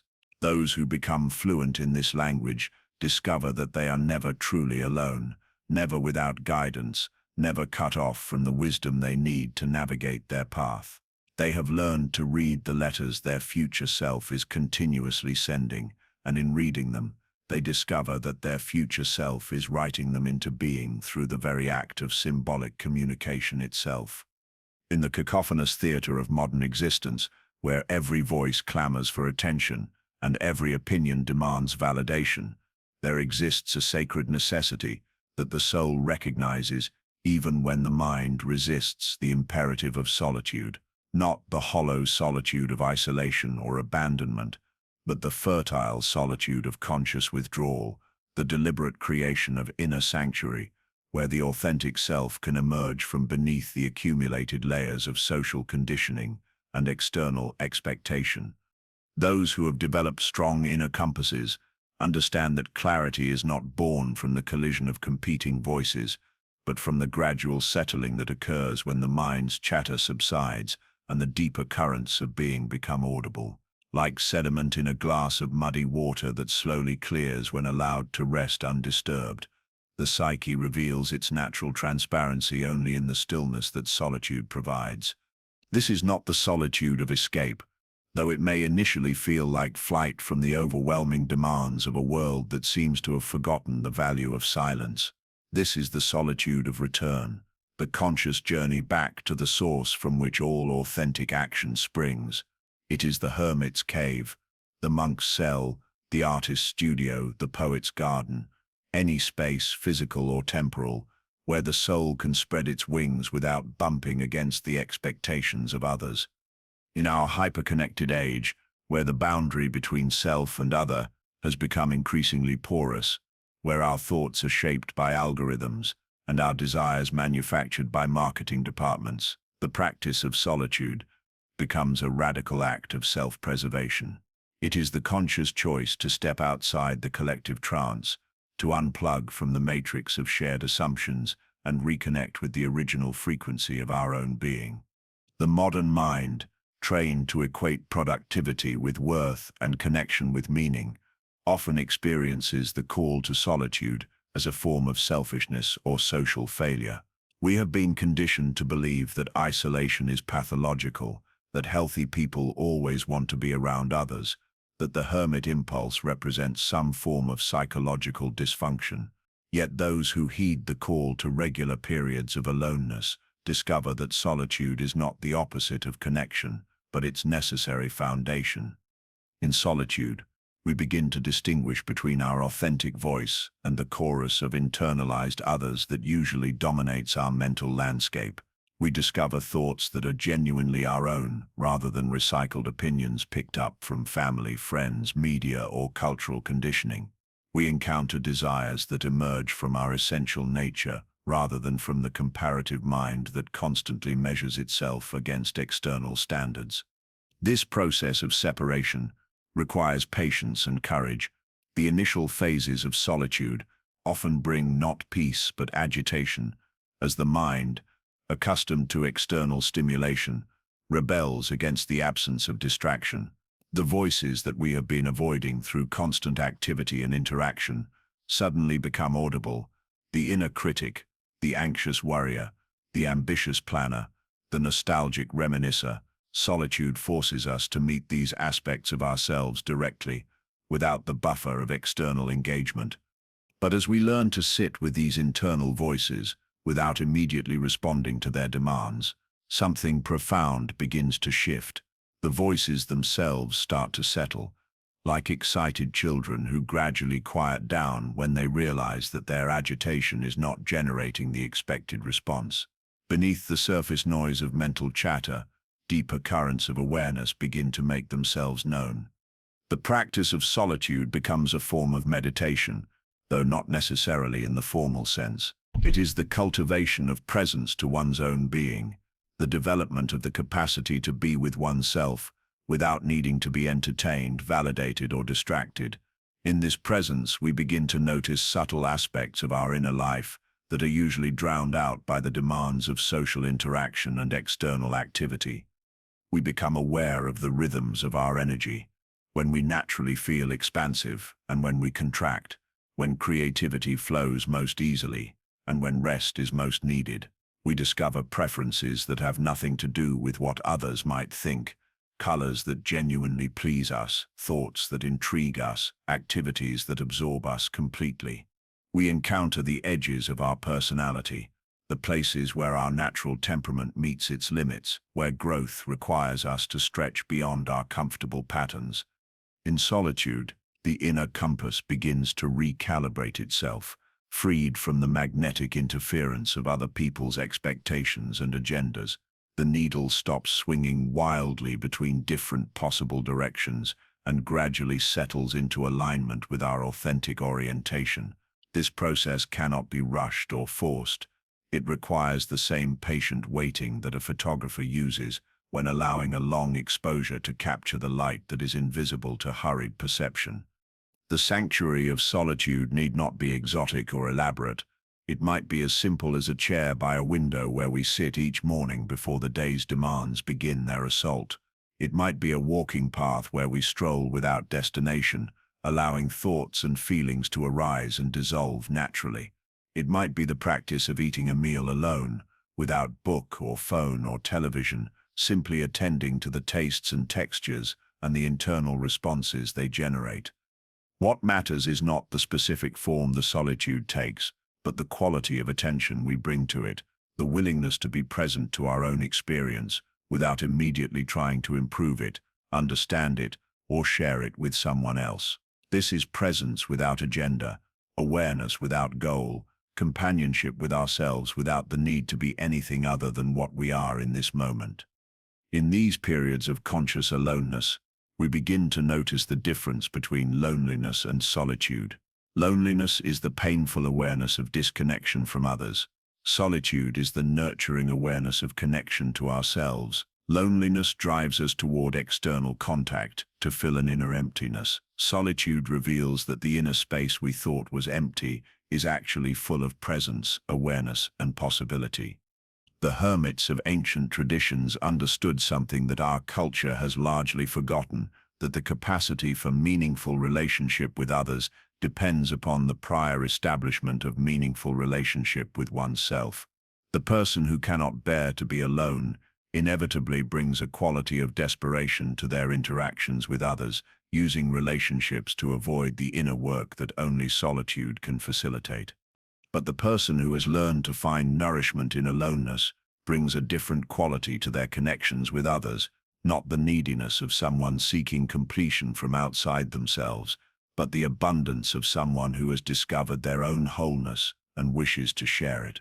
They enter relationships not from deficiency, but from overflow, not to get something they lack, but to give something they possess. The practice of solitude also reveals the ways in which we have been unconsciously shaped by the need for social approval.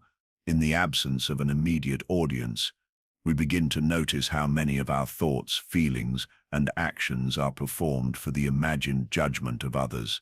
We discover that much of what we think is our authentic self is actually a carefully constructed persona designed to elicit specific responses from our social environment.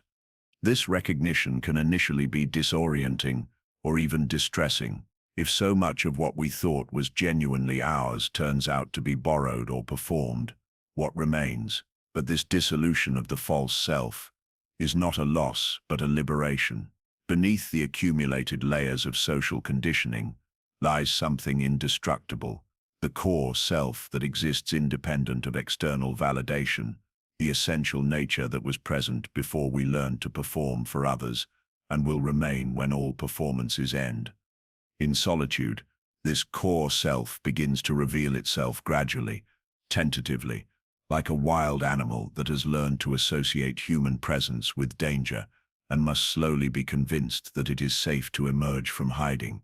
It reveals itself through subtle preferences that have no social utility, through interests that serve no external purpose, through ways of being that please no one but feel deeply right. The practice of regular solitude creates a rhythm in life, a breathing pattern of engagement and withdrawal, connection and retreat, giving and receiving. This rhythm honors both the social nature of human existence and the need for individual space to process and integrate experience. Like the systolic and diastolic phases of the heartbeat, both movements are essential for the health of the whole. Those who resist this natural rhythm, who try to remain constantly engaged or constantly withdrawn, eventually discover that their inner compass becomes unreliable. Constant engagement without periods of solitude leads to a kind of psychological static, so much input that nothing can be properly processed or integrated. Constant withdrawal without periods of engagement leads to a different kind of distortion. The compass begins to point only inward and loses its connection to the larger web of relationships and responsibilities that give life meaning. The optimal rhythm varies from person to person, depending on temperament, life circumstances, and current developmental needs. Some require long periods of daily solitude. Others need only brief but regular intervals. Some find their sanctuary in nature, others in man-made spaces. Some need complete silence. Others find their solitude in the presence of music or ambient sound. What matters is not the specific form, but the consistent commitment to creating space for the inner voice to emerge and be heard. This commitment often requires saying no to social invitations, turning off devices, disappointing others who want access to our time and attention. It requires recognizing that the need for solitude is not optional but essential, as necessary for psychological health as food is for physical health. In our achievement-oriented culture, the practice of solitude often feels unproductive, even lazy. We have been trained to measure our worth by our output, our visible contributions, our capacity to stay busy and engaged. The idea of regularly stepping back from all activity to simply be with ourselves can trigger guilt or anxiety about wasting time. But those who persist with the practice gradually discover that periods of conscious solitude actually enhance rather than diminish their capacity for meaningful action in the world. The clarity that emerges from regular withdrawal creates more focused and effective engagement. The self-knowledge that develops in aloneness leads to better choices about where to invest time and energy. The inner peace that solitude cultivates becomes a resource that can be drawn upon in challenging or stressful situations.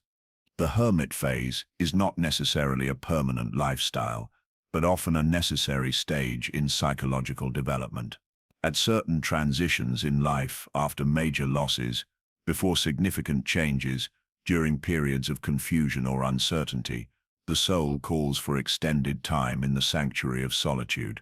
These periods of withdrawal may feel like depression or spiritual crisis to the external observer, but they are often necessary cocoon phases where old ways of being dissolve and new possibilities gestate. The key is learning to recognize when the hermit impulse is healthy withdrawal for growth and when it is unhealthy escape from necessary challenges. Healthy solitude has a quality of presence and awareness. It feels like being with ourselves rather than avoiding others. Unhealthy isolation has a quality of absence and avoidance. It feels like hiding from life rather than preparing for more authentic engagement. In solitude, we also encounter the deeper layers of our emotional life that are often masked by the constant stimulation and interaction of social existence. Feelings that have been pushed aside by the demands of daily life finally have space to surface and be acknowledged. Grief that has been postponed, joy that has been suppressed, anger that has been denied, all find their voice in the sanctuary of aloneness. This emotional processing is not always pleasant, but it is always necessary. The feelings that we refuse to face in solitude inevitably express themselves in our relationships and activities, often in distorted or destructive ways. The person who cannot bear to feel their sadness alone will unconsciously create dramatic situations that force others to witness and respond to their pain. The person who cannot acknowledge their anger in private will find themselves inexplicably irritated by others' behavior. But the person who has learned to be a compassionate witness to their own emotional life in solitude develops the capacity to feel deeply without being overwhelmed, to acknowledge difficult emotions without being controlled by them. They discover that feelings, when met with accepting awareness, naturally arise, express themselves, and dissolve, like weather patterns moving across the landscape of consciousness. The sanctuary of solitude becomes, over time, an internal space that can be accessed even in the midst of external activity. The person who has cultivated this inner sanctuary learns to withdraw into it momentarily, even in crowded rooms, to find the eye of stillness even in the hurricane of busy life. They carry their hermitage within them, accessible whenever the need for recalibration arises. This internal sanctuary is not built once and maintained forever. It requires ongoing tending, like a garden that needs regular attention to remain fertile and beautiful. The practice of solitude is not a destination but a discipline, an ongoing commitment to creating space for the deepest aspects of ourselves to be known and honored. Through this commitment to regular periods of conscious aloneness, the inner compass is continuously recalibrated, freed from the magnetic interference of external expectations and social pressures. In the sanctuary of solitude, we remember who we are beneath all the roles we play, all the masks we wear, all the strategies we employ to navigate the complexities of human relationship. We return to the source, refresh our connection to our essential nature, and emerge renewed and redirected, ready to engage the world from a place of authentic choice rather than unconscious reaction. In the symphony of existence, where every choice creates its own unique vibration, those who have learned to navigate by their inner compass discover a phenomenon both subtle and profound, the unmistakable resonance that occurs when action aligns with authentic nature. This is not the shallow satisfaction of ego gratification, or the temporary pleasure of immediate desire fulfilled, but a deeper harmony that reverberates through every level of being, physical, emotional, mental, and spiritual. Like a tuning fork struck in perfect pitch, right action creates a resonance that can be felt in the body as a deep cellular, yes, a recognition that transcends rational analysis and speaks directly to the wisdom held in our bones, our blood, our breath. This bodily knowing predates thought and outlasts emotion. It is the organism's immediate recognition of its own truth, made manifest in the world. The person who has developed sensitivity to this inner resonance learns to distinguish between actions that serve the authentic self and those that merely feed the ego's insatiable appetite for validation, control, or security. The ego's satisfactions, however immediate and compelling, carry within them a subtle dissonance, a quality of tension that reveals itself to careful attention as artificial, forced, or ultimately hollow. When we act from ego motivation, seeking to impress others, to avoid difficult feelings, to maintain an image, or to accumulate external markers of success, the body registers this misalignment even when the mind celebrates the achievement. There is a quality of strain, of working against, rather than with the natural flow of our energy. We may accomplish our goals, but the victory feels somehow empty, requiring constant reinforcement to maintain its meaning. Right action, by contrast, feels effortless even when it requires tremendous effort. It has the quality of swimming with the current rather than against it, of moving in harmony with forces larger than our individual will. Even when right action demands sacrifice, struggle, or the facing of difficult challenges, there is an underlying sense of rightness that sustains us through the difficulty. This resonance of authentic action can be recognized by several unmistakable qualities. First, there is a sense of energy rather than depletion. Actions aligned with our deepest nature tend to generate rather than consume life force. Even physically demanding activities, when they serve our authentic purpose, leave us feeling more alive rather than drained. The mother caring for her newborn, exhausted though she may be, often reports feeling more vitally connected to life than ever before. The artist working through the night on a piece that demands completion awakens not depleted, but fulfilled, regardless of the hours of sleep sacrificed. Second, right action carries with it a quality of inevitability, not the fatalistic inevitability of having no choice, but the organic inevitability of a seed becoming a tree or a river, finding the sea. There is a sense that this action could not have been otherwise, that it emerges naturally from who we are rather than from who we think we should be. It has the feeling of destiny fulfilling itself through our conscious participation. Third, authentic action creates coherence between inner and outer reality. When we act from our deepest truth, our external circumstances begin to align with our internal reality in ways that often seem miraculous to the rational mind.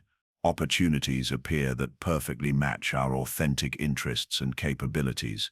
People enter our lives who can support or be supported by our genuine gifts. Resources become available that enable us to pursue our true purposes. This coherence is not the result of positive thinking or wishful manifestation, but the natural consequence of eliminating the static that occurs when our actions contradict our authentic nature. When we stop broadcasting mixed signals, saying one thing while feeling another, pursuing goals that violate our deepest values, trying to be someone we are not, our transmission becomes clear and strong, attracting corresponding frequencies in our environment. The development of sensitivity to this resonance requires what might be called somatic wisdom, the cultivation of awareness of what our body is telling us about our choices before we make them, during their execution, and in their aftermath. The body, with its ancient intelligence rooted in millions of years of evolutionary wisdom, often knows long before the mind whether a particular path will lead toward or away from our authentic fulfillment. This bodily knowing manifests in countless subtle ways that the attentive person learns to recognize and trust. There is the feeling of expansion that occurs when we contemplate actions aligned with our true nature, a literal opening in the chest, a softening of muscular tension, a deepening of breath. There is the corresponding contraction that signals misalignment, a tightening in the throat, a churning in the stomach, a general sense of heaviness or resistance. Learning to read these somatic signals requires patience and practice. The body's wisdom often conflicts with the mind's strategies for success, safety, or social acceptance. The rational mind, with its sophisticated capacity for analysis and planning, can easily override the body's more immediate and intuitive responses. We learn to dismiss physical discomfort as irrelevant to decision-making, to push through bodily resistance in service of mental goals, to ignore the organism's feedback in favor of external authorities or social expectations. But those who learn to honor the body's intelligence discover that it possesses a form of knowing that complements and often surpasses purely mental analysis. The body knows, through the accumulated wisdom of lived experience, what types of situations, relationships, and activities tend to enhance or diminish our life force. It recognizes patterns that the conscious mind may not have noticed, responds to subtle environmental cues that bypass rational awareness, and maintains a direct connection to our authentic nature that remains uncorrupted by social conditioning. This somatic wisdom becomes particularly important in relationships, where the resonance or dissonance of interpersonal dynamics can be felt immediately in the body. The person who makes us feel alive and expanded in their presence creates a different somatic response than the person who, however charming or appropriate they may seem, leaves us feeling drained or contracted. Our nervous system responds to the authentic energy of others long before our mind has constructed explanations for why we feel comfortable or uncomfortable in their company. Those with well-developed inner compasses learn to trust these immediate somatic responses while also investigating them with compassionate curiosity. Sometimes the body's resistance signals genuine misalignment. Other times it may reflect old patterns of fear or protection that no longer serve our growth. The key is developing the discernment to distinguish between wise bodily guidance and conditioned emotional reactivity. Right action also carries with it a particular relationship to time that differs markedly from ego-driven activity. Actions aligned with our authentic nature seem to occur in their own perfect timing, neither rushed nor delayed.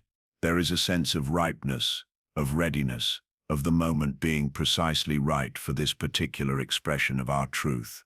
We feel neither the frantic urgency that characterizes actions driven by fear or ambition, nor the procrastination that signals internal conflict about our choices. This temporal quality of right action often requires us to trust timing that doesn't match external pressures or expectations. The decision to leave a secure job may feel absolutely right internally while seeming completely illogical from a practical perspective. The choice to begin a creative project may arise with compelling urgency even when our schedule seems to have no room for additional commitments. Learning to act from authentic timing rather than external scheduling is often a crucial step in developing trust in our inner guidance. The resonance of right action also manifests in the quality of effort required. Authentic actions, even when demanding tremendous energy and commitment, have a quality of flow that makes the effort feel natural rather than forced. Like a skilled dancer who appears to move effortlessly through complex choreography, the person acting from their deepest truth finds that even challenging tasks feel manageable when they align with their authentic nature. This doesn't mean that right action is always easy or pleasant. Often our deepest truth calls us toward challenges that stretch us beyond our current capabilities, toward conversations we would prefer to avoid, toward changes that disrupt our comfortable routines. But even difficult right action carries within it a quality of rightness that sustains us through the challenge. The mother who chooses to have the difficult conversation with her teenager about their concerning behavior may feel tremendous anxiety about the confrontation, but beneath the anxiety is a deeper sense of rightness about engaging rather than avoiding the issue. The entrepreneur who decides to pivot their business in a completely new direction may feel overwhelmed by the uncertainty ahead, but the decision itself resonates with a truth that feels undeniably correct. This resonance becomes a form of guidance that operates faster than rational analysis. In moments of decision, particularly in situations where time doesn't permit extensive deliberation, those with developed somatic awareness can often sense immediately which option aligns with their authentic nature. They learn to trust this immediate knowing while remaining open to the information that rational analysis can provide. The integration of somatic wisdom with mental clarity creates a more complete form of guidance than either can provide alone. The body offers the immediate felt sense of rightness or wrongness. The mind provides the analysis of practical implications and potential consequences. When both body and mind are aligned in support of a particular course of action, we can move forward with confidence even into uncertain territory. This coherence between somatic knowing and mental understanding often emerges gradually through conscious attention to the relationship between our choices and their felt consequences. As we become more aware of how different actions affect our energy, our relationships, our creative capacity, and our overall sense of aliveness, we develop an increasingly reliable internal guidance system. The practice of checking in with the body before, during, and after important decisions becomes a form of ongoing calibration for the inner compass. We learn to pause before major choices and ask our organism what it knows about the various options available. We develop sensitivity to the subtle ways our life force expands or contracts in response to different possibilities. We begin to trust that our deepest wisdom is not only mental but embodied, not only rational but intuitive. Through this cultivation of somatic awareness, we discover that right action creates not only personal resonance, but also harmonic resonance with the larger systems of which we are a part. Actions that align with our authentic nature tend to serve not only our individual fulfillment, but also the well-being of our relationships, our communities, and the larger web of life in which we participate. This harmonic quality of authentic action reflects the fundamental interconnectedness that Jung recognized as underlying all existence. When we act from our deepest truth, we contribute our unique note to the larger symphony of human experience. Our individual authenticity becomes a gift to the collective, offering something that can only come through us while simultaneously serving purposes larger than our personal satisfaction. The resonance of right action becomes, ultimately, a way of living in continuous dialogue with the intelligence that orchestrates the larger patterns of existence. Each choice becomes an opportunity to align more fully with our authentic nature, to contribute more genuinely to the whole, to participate more consciously in the ongoing creation of reality. Through this alignment, we discover that right action is not only personally fulfilling but cosmically necessary, the unique contribution that only we can make to the eternal becoming of consciousness itself. In the deepest chambers of psychological maturity, where wisdom transcends the simple categories of good and evil, light and dark, right and wrong, there emerges a profound understanding that Jung captured in his principle of enantiodromia, the recognition that every psychological position, when carried to its extreme, inevitably transforms into its opposite. Those who have developed mature inner compasses learn to navigate not by avoiding this tension of opposites, but by consciously integrating the contradictions that define the human condition into a greater wholeness that transcends yet includes all polarities. This is perhaps the most sophisticated function of authentic inner guidance, the capacity to hold paradox without the compulsive need to resolve it prematurely, to find direction not through the elimination of contradiction, but through the dynamic balance that emerges when opposing forces are held in conscious tension. Like a sailor who learns to use contrary winds to reach destinations that no single wind could provide, the psychologically mature individual discovers that their deepest truth lies not on one side of any polarity, but in the creative space between opposites. The conventional mind, trained in the logic of either-or thinking, experiences this tension of opposites as a problem to be solved rather than a creative force to be harnessed. We are taught to choose sides, to identify with particular positions, to see contradiction as evidence of confusion rather than as the very engine of psychological growth. This binary thinking creates what Jung called the neurosis of our time, the desperate attempt to live in only half of our nature, while projecting the disowned half onto others, or pushing it into the unconscious where it inevitably returns to disrupt our carefully constructed identities. But those who learn to navigate by their inner compass discover that psychological wholeness requires the integration of all aspects of our nature, not just the qualities we admire and wish to cultivate, but also those we fear and would prefer to deny. The person who identifies solely with their generous, compassionate nature will inevitably encounter situations where their unconscious selfishness emerges in destructive ways. The individual who sees themselves as rational and controlled will eventually face the eruption of their disowned emotional and instinctual life. This principle of enantiodromia operates not only in individual psychology, but in all spheres of human experience. The political revolutionary who fights against authoritarianism may become authoritarian in their methods. The spiritual seeker who pursues transcendence with fierce dedication may discover that their spirituality has become a form of spiritual materialism.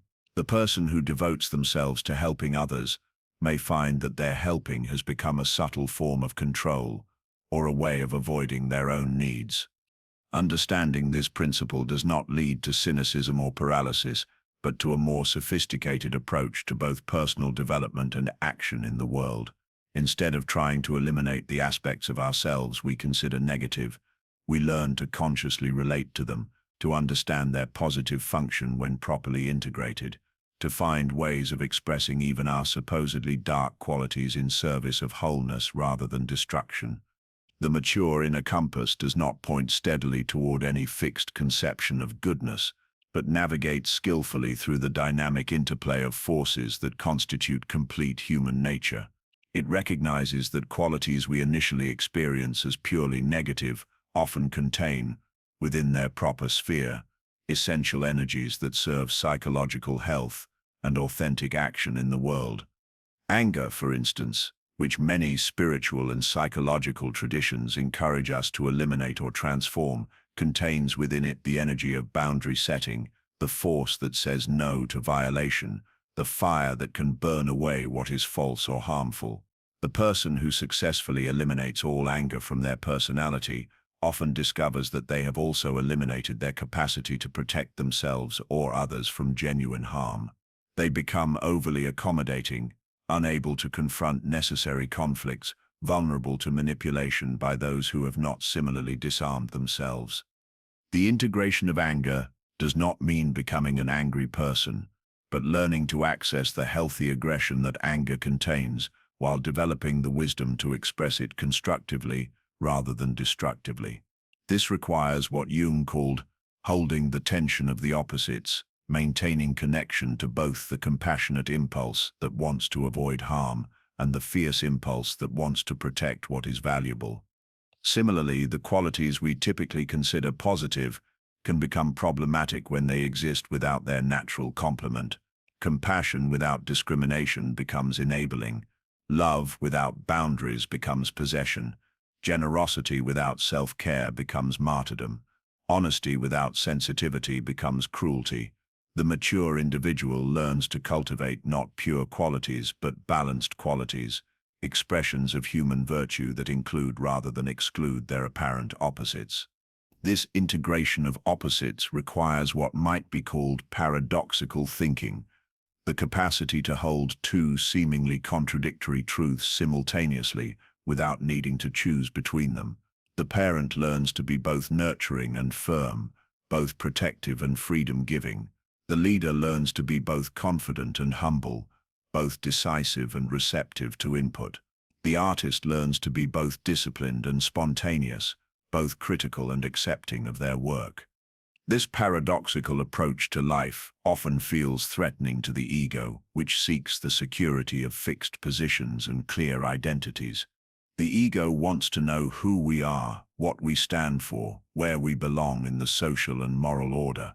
It finds the fluidity required for the integration of opposites destabilizing and anxiety-provoking. The ego prefers the clarity of being always right or always wrong, always strong, always vulnerable, always independent, or always connected.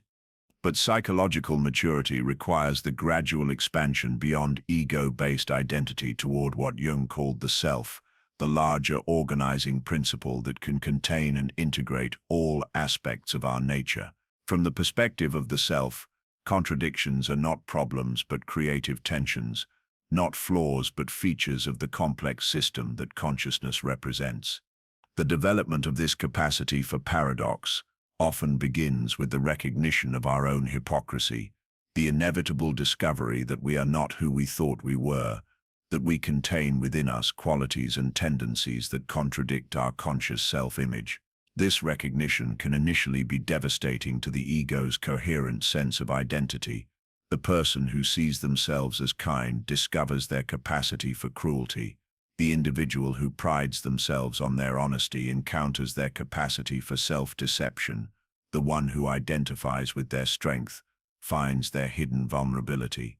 These encounters with our own contradictions can be experienced as moral failure or psychological breakdown, but they can also be recognized as invitations to a more complete and authentic way of being.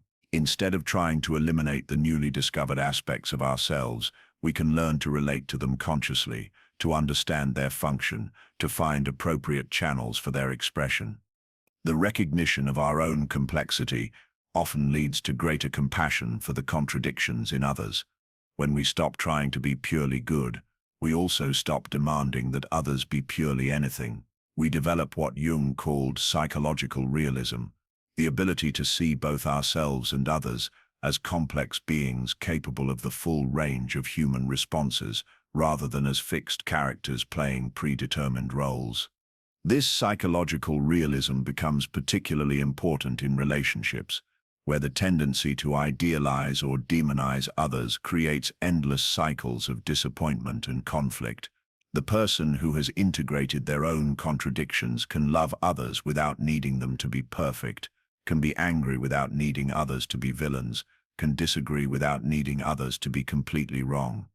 The integration of opposites also transforms our relationship to decision-making and goal-setting.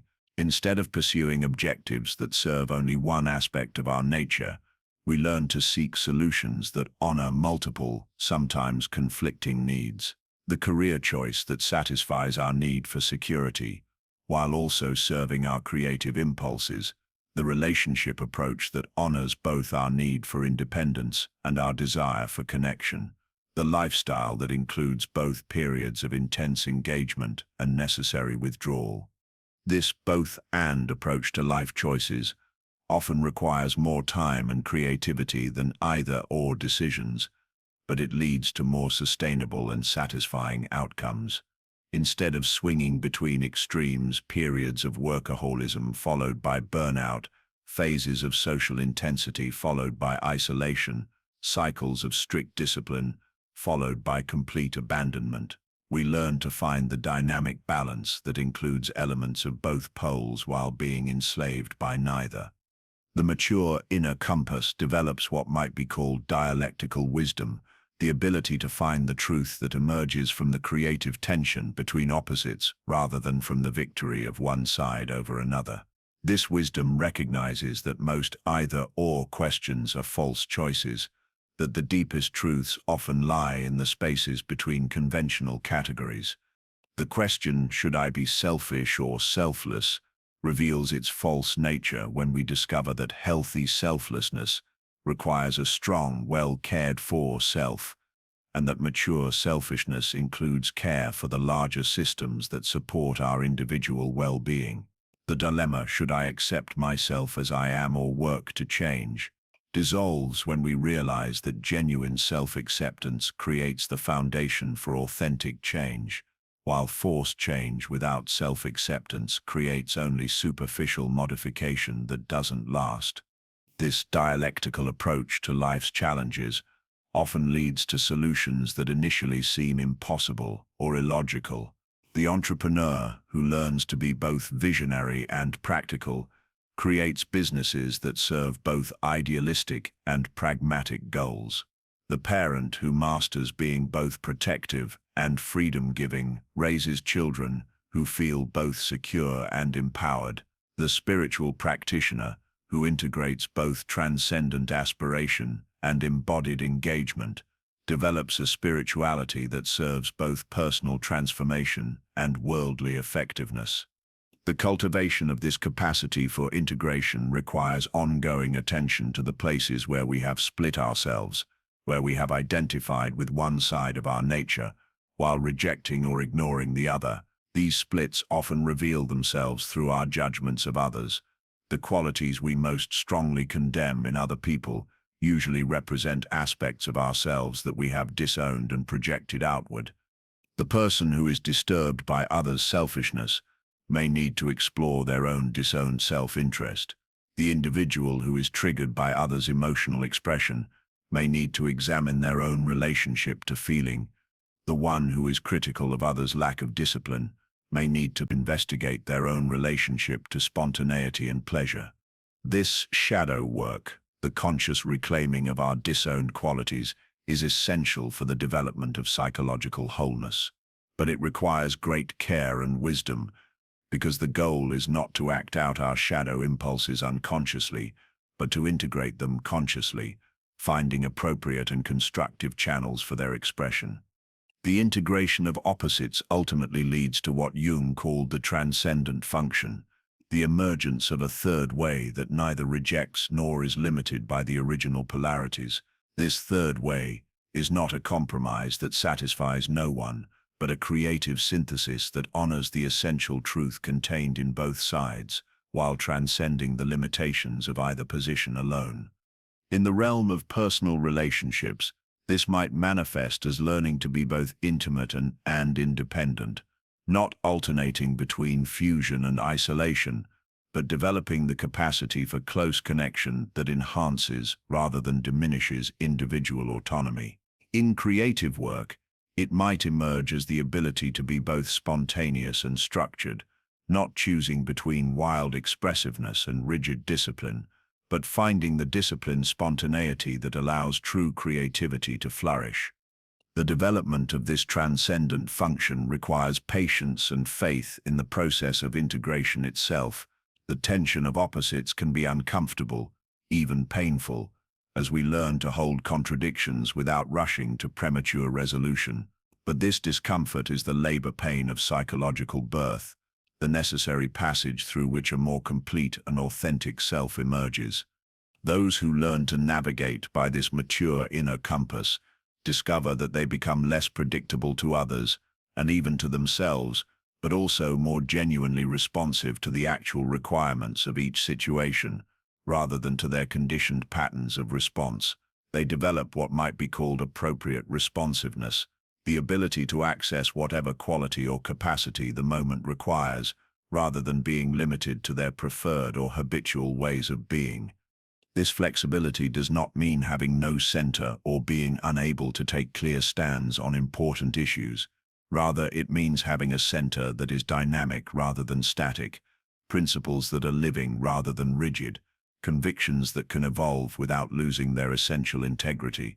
The mature individual becomes like water, maintaining its essential nature while taking the shape required by its container, flowing around obstacles while maintaining its direction toward the sea. Through this ongoing integration of opposites, the inner compass becomes not a simple pointing device, but a sophisticated navigational system capable of charting courses through the complex territories of human experience. It learns to find direction not by avoiding the storms and conflicts that are inherent in consciousness itself, but by understanding how to use these very tensions as the forces that propel us toward greater wholeness, deeper wisdom, and more authentic participation in the ongoing creation of reality itself. Listen now, with your whole being, to the ancient truth that dwells not in the chambers of your mind, but in the sacred vessel of your flesh and bone.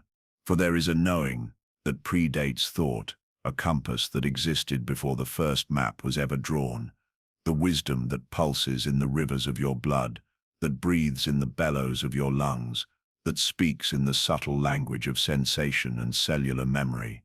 The body, this temple of earth and starlight that houses your wandering soul, is not merely the vehicle for consciousness, it is consciousness itself, crystallized into form.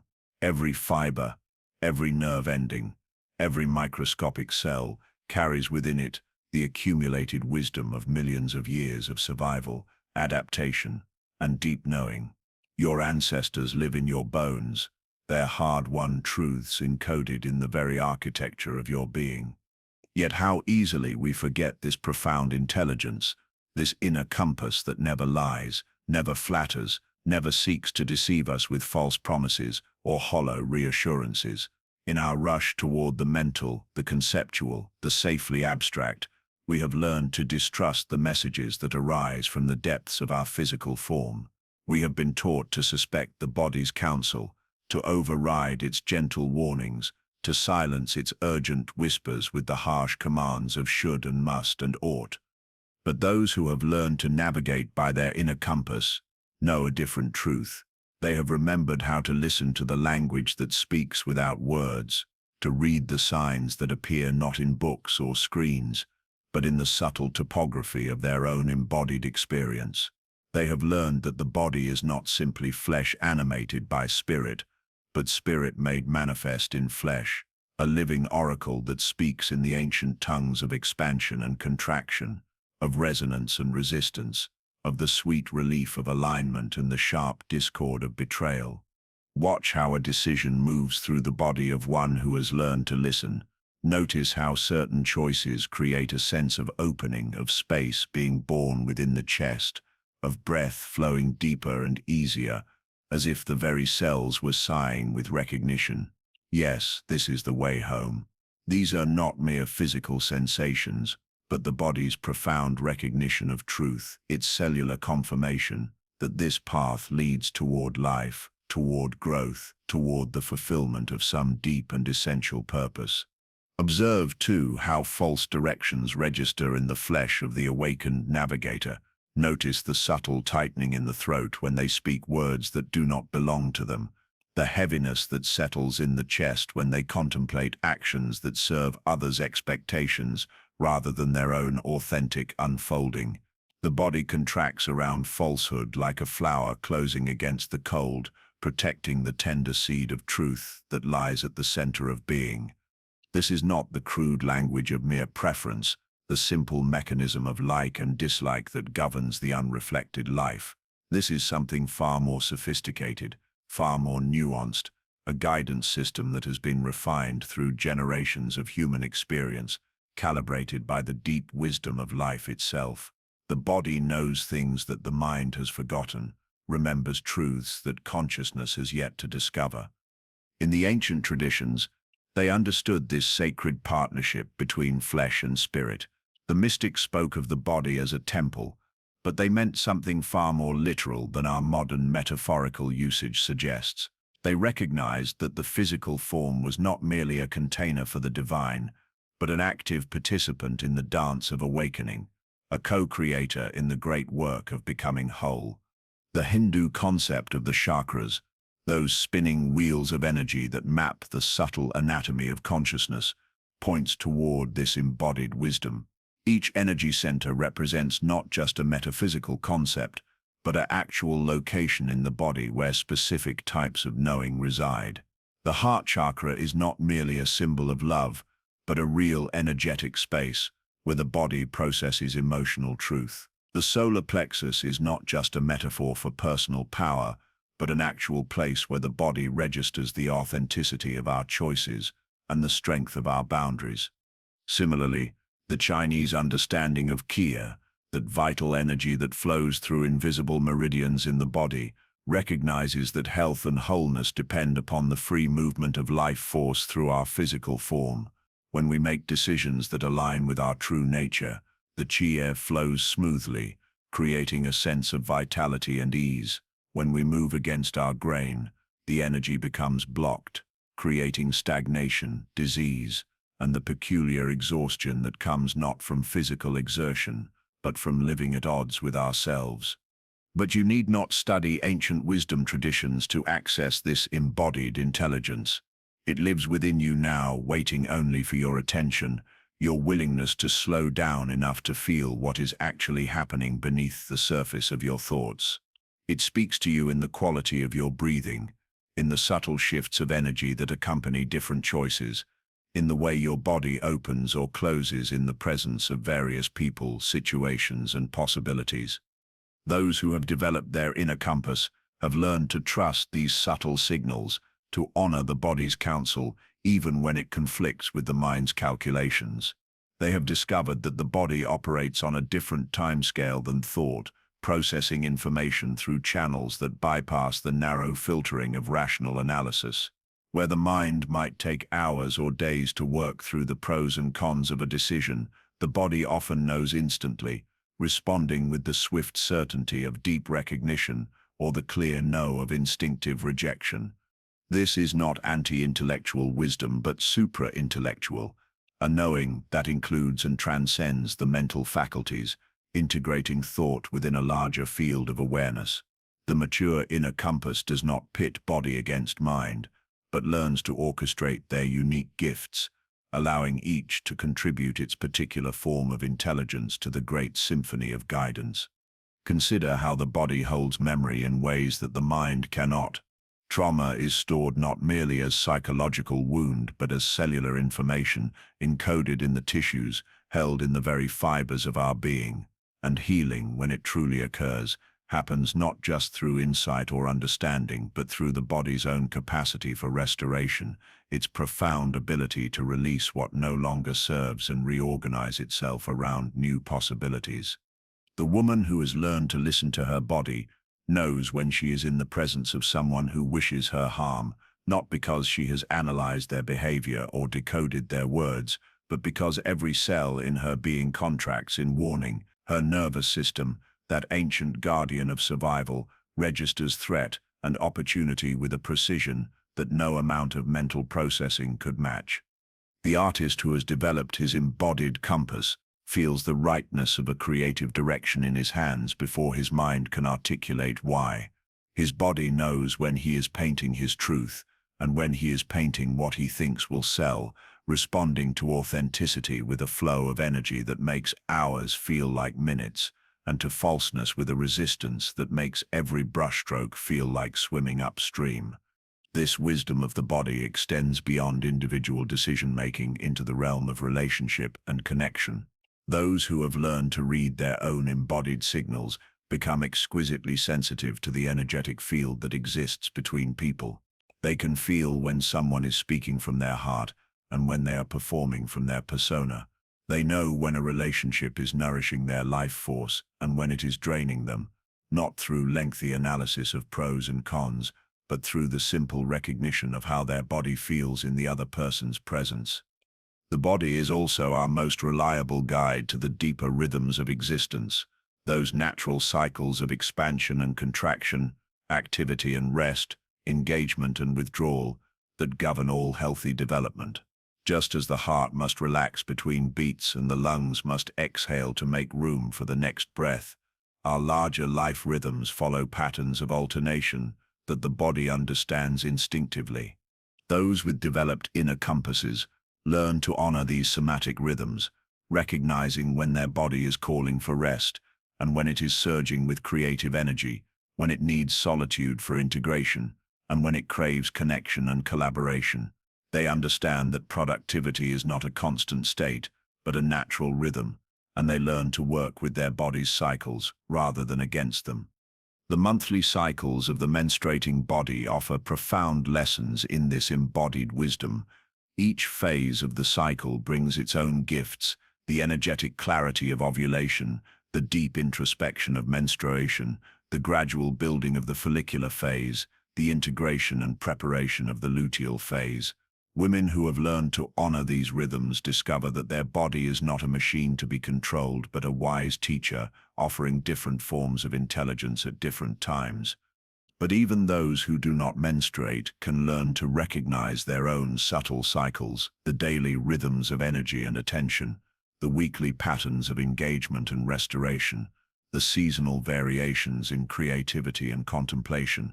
The body tracks these patterns automatically, storing information about what supports vitality and what depletes it, what enhances clarity and what creates confusion. Those who navigate by their inner compass have learned that the body is also their most direct access to the unconscious, that vast realm of psyche that lies beneath the threshold of ordinary awareness. Jung understood that the unconscious communicates not only through dreams and symbols, but through somatic symptoms, through the body's rebellion against patterns that no longer serve growth and wholeness. The persistent headache that appears whenever we contemplate a particular career path may be the body's way of saying no to something that our conscious mind believes we should want. The sudden surge of energy we feel when we walk into a certain environment may be our cellular recognition of a place where we belong. The knot in our stomach that accompanies certain relationships may be our nervous system's assessment of dynamics that are subtly toxic to our well-being. Learning to read these signals requires a different kind of attention than our culture typically cultivates. It requires the patience to sit with sensation without immediately trying to interpret or fix it. It requires the humility to recognize that the body's intelligence operates by different rules than the mind's logic. It requires the courage to trust information that cannot be verified by external authorities or validated by rational analysis. This is where the practice of embodied presence becomes essential to the development of our inner compass. Meditation, yoga, tai chi, dance, martial arts, any practice that invites us to inhabit our body more fully helps to strengthen this somatic awareness. Not because these practices contain some special secret, but because they create the conditions for listening to what was always there. The breath becomes a particularly important ally in this work of embodied navigation. The breath is the bridge between conscious and unconscious, voluntary and involuntary, mind and body. It responds instantly to our emotional state, our level of stress, our degree of presence or distraction, and because it can be both automatic and conscious, it offers a direct pathway for dialogue with our embodied wisdom. Those who have learned to navigate by their inner compass often develop a relationship with their breath as a source of guidance.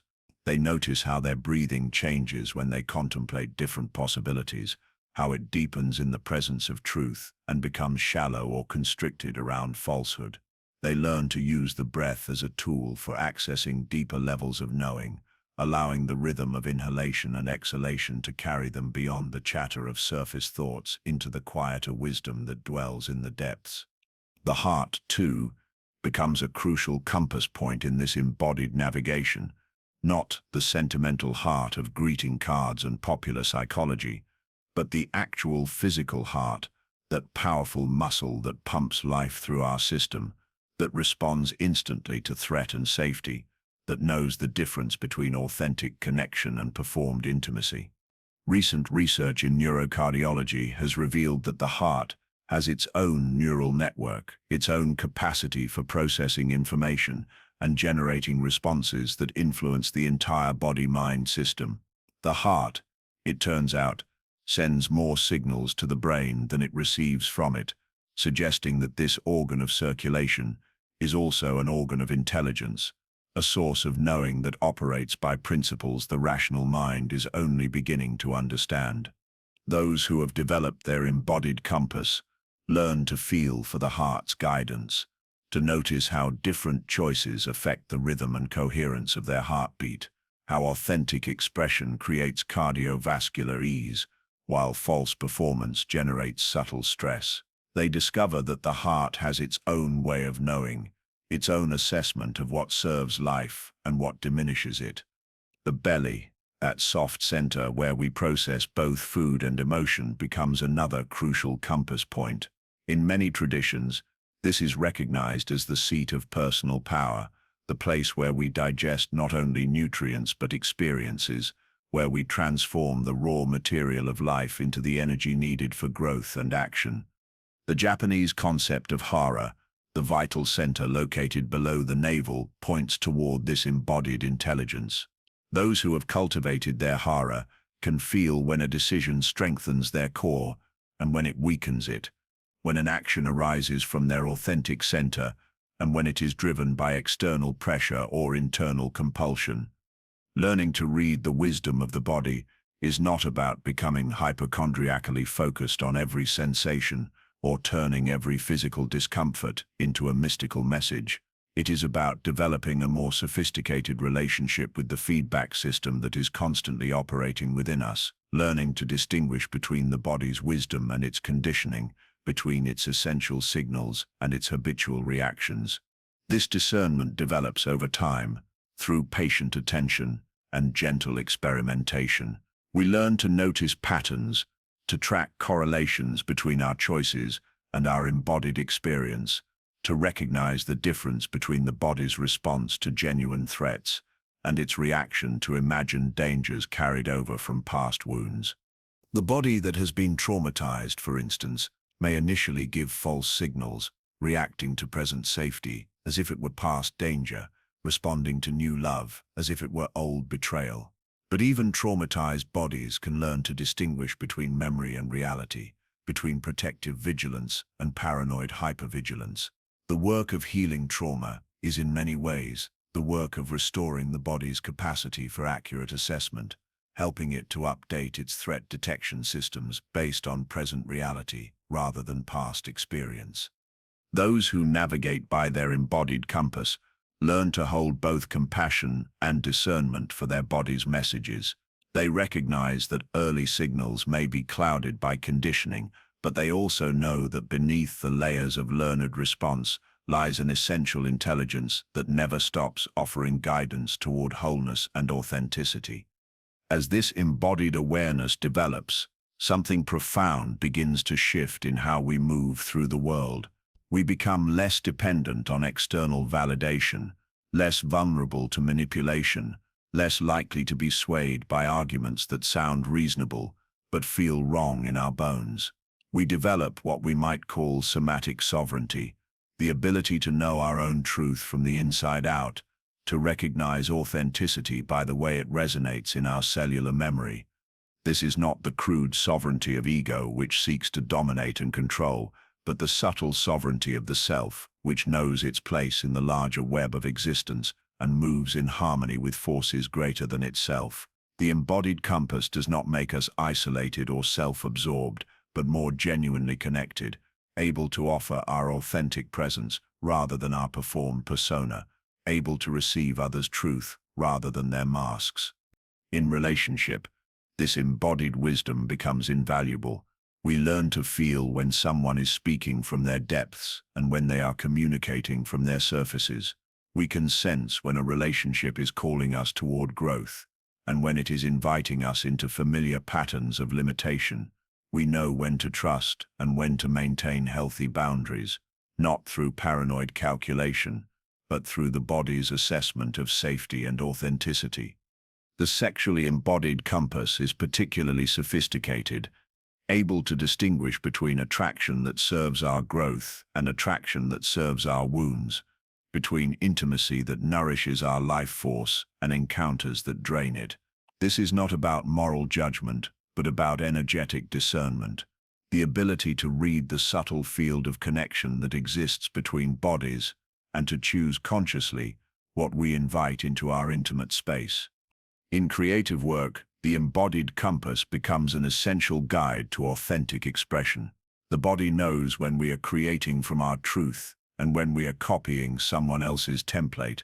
It responds to original inspiration with a quality of aliveness and energy that is unmistakable, and it rebels against derivative work with a quality of deadness and resistance that no amount of willpower can overcome.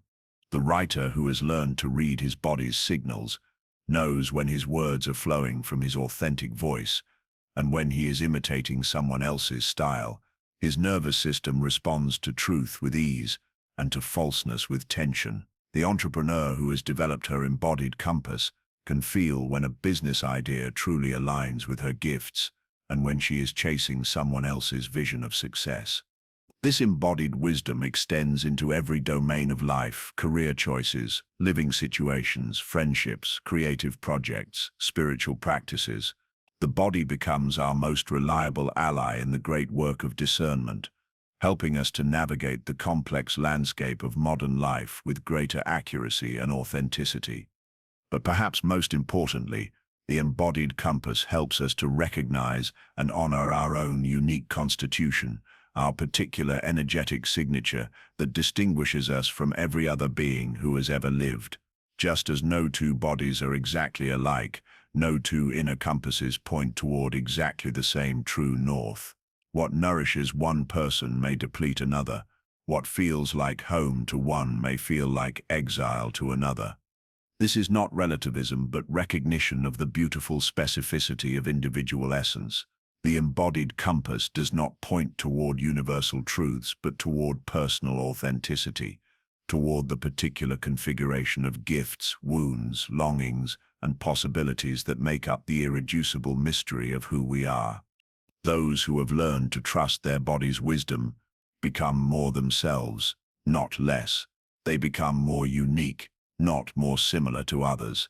They discover that authenticity is not about conforming to some external standard of truth, but about aligning with the specific truth that lives in their own cellular memory, in their own energetic signature, in their own irreplaceable contribution to the symphony of existence.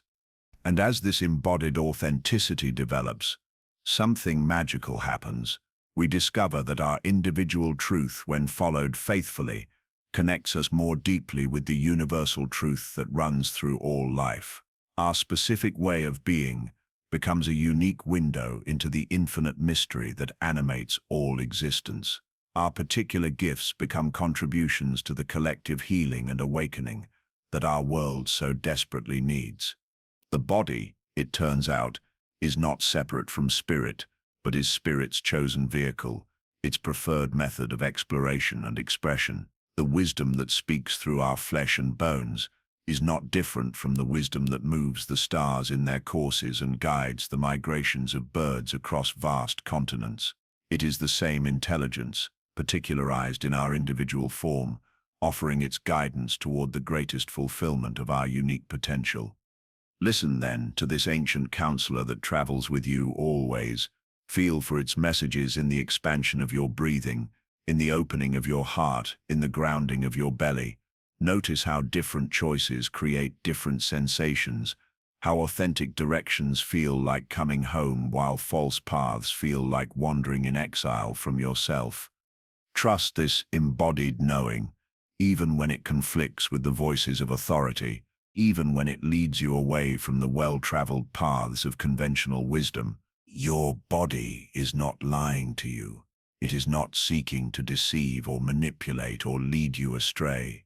It is offering its accumulated wisdom, its cellular memory of what serves life and what diminishes it, its deep recognition of what belongs to your authentic path and what belongs to someone else's journey. The compass that lives in your bones and blood and breathing is pointing always toward the fullest expression of who you are meant to become. It is guiding you not toward perfection, but toward wholeness, not toward some external destination, but toward the deep coming home to yourself. That is the true goal of all navigation, all seeking, all the restless wandering of the human heart in search of its own true north. There is a rhythm that pulses beneath the surface of all existence, a cosmic heartbeat that orchestrates the dance of seasons, the migration of birds, the ebb and flow of tides, the precise moment when fruit ripens and seeds burst forth into new life. This is the rhythm of sacred timing, that mysterious dimension of guidance that whispers not only where to go, but when to move, when to wait, when to plant the seeds of intention, and when to harvest the fruits of patient cultivation. Those who have developed their inner compass beyond mere directional guidance have learned to attune themselves to this deeper music, this temporal wisdom that governs the unfolding of all authentic creation. They understand that every action has its season, every dream its appointed hour of manifestation, every transformation its period of gestation in the fertile darkness before birth. Watch the farmer who knows his craft, not through textbooks, but through generations of embodied relationship with the land. He does not plant by the calendar alone, but by the subtle signs that speak to something deeper than scheduling, the quality of light at dawn, the way moisture holds in the soil, the particular green that whispers of readiness in the awakening earth. His timing comes not from external measurement, but from an intimate dialogue between his awareness and the living intelligence of the natural world. This is the quality of temporal wisdom that those with mature inner compasses cultivate in relationship to their own unfolding. They learn to read the seasons of their soul with the same sensitivity that the master gardener brings to reading the seasons of the earth. They understand that just as spring cannot be forced and winter cannot be skipped, the authentic development of human consciousness follows rhythms that cannot be rushed, cannot be controlled, cannot be manipulated by the impatient demands of the ego. In our culture of instant gratification, of productivity optimization, of forced progress and manufactured urgency, this wisdom of sacred timing appears almost revolutionary. We have been trained to believe that more is always better, that faster is always superior, that any delay or pause represents failure or laziness. We have lost touch with the profound intelligence that knows when to push and when to yield, when to act and when to allow, when to speak and when to maintain the fertile silence that precedes true expression. But those who navigate by their inner compass discover that timing is not merely a practical consideration, but a spiritual art, a form of attunement to the larger rhythms that govern all authentic manifestation. They learn that premature action often undermines the very goals it seeks to achieve, while patient readiness creates the conditions for effortless unfolding, for what Jung called synchronicity, those meaningful coincidences that arise when our inner preparation aligns with outer opportunity. Consider the artist who has learned this temporal wisdom. She does not force her creativity by grinding out work according to arbitrary schedules, but rather creates the conditions for inspiration, and then waits with alert receptivity for the moment when the muse stirs. She knows the difference between the fertile emptiness that precedes creation and the barren emptiness of creative exhaustion. She understands that the most powerful art, emerges not from willful production, but from patient preparation meeting spontaneous overflow. When the time is ripe, she acts with decisive clarity, riding the wave of authentic inspiration with complete commitment. But when the creative tide is low, she turns her attention to other forms of nourishment, reading, walking, dreaming, allowing the unconscious depths to process and integrate the raw material of experience into new forms of expression. This understanding of timing extends into all domains of authentic living. The entrepreneur with a developed temporal compass knows when to launch a venture and when to continue developing it in the protected space of possibility. The lover knows when to speak the vulnerable truth that lives in their heart and when to hold it in reverent silence until the beloved is ready to receive it. The parent knows when to offer guidance and when to step back and allow their child's own wisdom to emerge.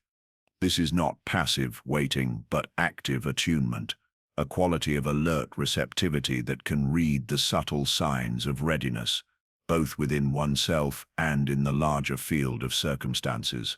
It requires the development of what we might call temporal sensitivity, the ability to feel the difference between divine timing and ego impatience, between intuitive knowing and fearful procrastination. The ancient Chinese understood this principle in their concept of Wu Wei, often translated as non-action, but more accurately understood as effortless action, action that flows from perfect timing rather than forced will.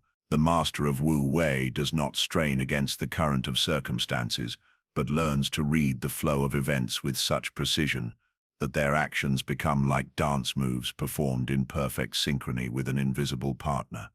In the I Ching, that ancient book of changes that maps the archetypal patterns of transformation, timing is recognized as the most crucial element in any situation. Each hexagram speaks not only to what is present, but to what is emerging, not only to the nature of current circumstances, but to the precise moment when action will be most effective, when intervention will serve the highest good.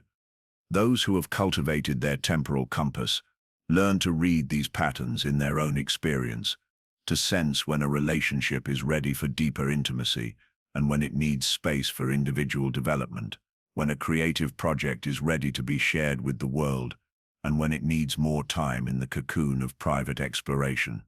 This sensitivity to timing often develops through painful experience, through the recognition of opportunities missed because we moved too early or too late, through the hard-won wisdom that comes from learning to distinguish between fear-based delay and wisdom-based patience, between impulsive action and inspired readiness.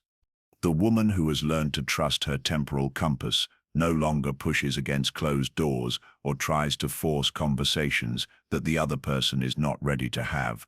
She has learned that premature revelation often creates resistance rather than understanding, that seeds planted in unprepared soil rarely take root, that love offered before it can be received often feels like pressure rather than gift.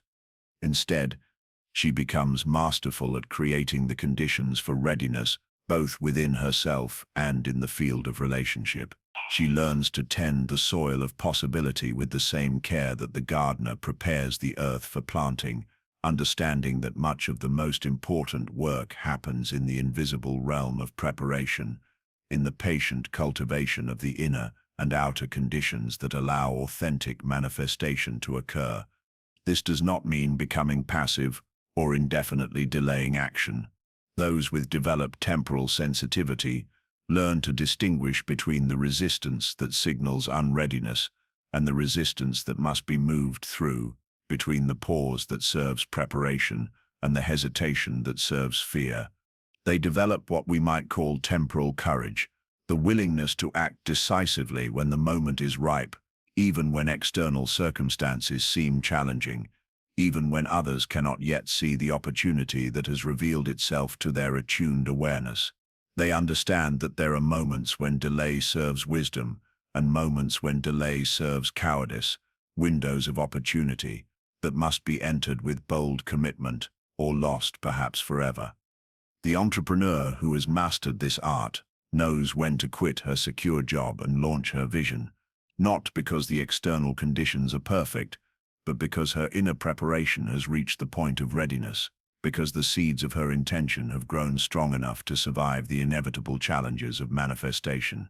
She has learned to read the subtle signs that indicate when an idea has moved from possibility into inevitability, when the time for preparation has ended and the time for bold action has begun. But timing is not only about individual action. Those who have developed their temporal compass also learn to sense the larger rhythms that govern collective transformation, the moments when cultures are ready for new ideas, when societies are prepared for evolutionary leaps, when the field of human consciousness has ripened to the point where what was once impossible becomes not only possible but inevitable. The great teachers and visionaries of history have always possessed this quality of temporal attunement, the ability to sense when humanity is ready for a new understanding, when the old forms have become brittle enough to crack open and reveal the new life that has been gestating within them. They appear not as isolated geniuses, but as midwives to transformations that were already seeking to be born, voices for changes that were already stirring in the collective unconscious. Jung himself demonstrated this temporal wisdom in his gradual revelation of depth psychology. He did not present his complete understanding all at once, but allowed it to unfold over decades, introducing new concepts when the psychological community was ready to receive them, waiting for the cultural soil to become fertile enough to support the seeds of transformation he was planting. This sensitivity to collective timing becomes increasingly important in our era of rapid change and global interconnection. Those who navigate by their inner compass learn to read not only their personal rhythms, but the larger patterns of cultural and planetary transformation, sensing when to speak and when to listen, when to lead and when to follow, when to challenge the status quo, and when to work quietly within existing structures to plant the seeds of future change. The temporal compass also guides us in the crucial art of knowing when to let go, when to release what we have been holding, when to allow the natural cycles of death and rebirth to complete themselves. Just as the tree must release its leaves in autumn to prepare for new growth in spring, human consciousness must periodically shed old forms to make space for new possibilities. Those who have learned this temporal wisdom know when a relationship has served its purpose and needs to transform or end, when a career path has reached its completion and something new is trying to emerge, when old identities and roles have become too small for the person they are becoming. They learn to read the signs of endings with the same sensitivity they bring to recognizing beginnings, understanding that authentic transformation requires both the courage to begin and the wisdom to release.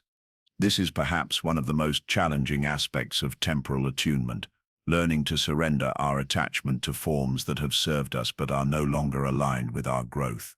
The ego wants to hold on to what is familiar, what has worked in the past, what provides security and predictability. But the self, that deeper center of authentic being, knows when it is time to step into the unknown, to trust the process of transformation, even when we cannot see what lies on the other side. Those with mature temporal compasses develop what we might call sacred timing courage, the willingness to release what is dying in their lives, even when the new has not yet fully revealed itself. The capacity to enter the liminal space between death and rebirth with trust rather than terror. They understand that the void between endings and beginnings is not empty, but pregnant with possibility, not a problem to be solved, but a mystery to be lived. As this temporal sensitivity matures, it begins to reveal the profound interconnectedness of all existence, the way individual timing is woven into collective timing, personal transformation into planetary evolution, private growth into universal becoming. Those who have learned to move with sacred timing discover that they are not isolated actors making arbitrary choices, but participants in a vast symphony of becoming, each playing their unique part in a composition whose full beauty can only be appreciated from a perspective larger than any individual understanding. This recognition brings both humility and empowerment. Humility because we see how much larger the pattern is than our personal agenda. Empowerment because we discover that our authentic timing serves not only our individual fulfillment, but the greater good of the whole. When we move in harmony with sacred timing, our actions become contributions to the healing and evolution of consciousness itself. The compass of sacred timing thus becomes not just a tool for personal navigation, but a way of participating consciously in the great work of transformation that is always occurring, the eternal process by which the universe comes to know itself more fully through the awakening of individual consciousness to its place in the magnificent whole. There comes a moment in every authentic journey when the well-traveled road diverges from the path that calls to your soul, when the collective consensus points in one direction, while your inner compass trembles toward another, when you must choose between the comfort of belonging and the fierce loyalty you owe to your own becoming.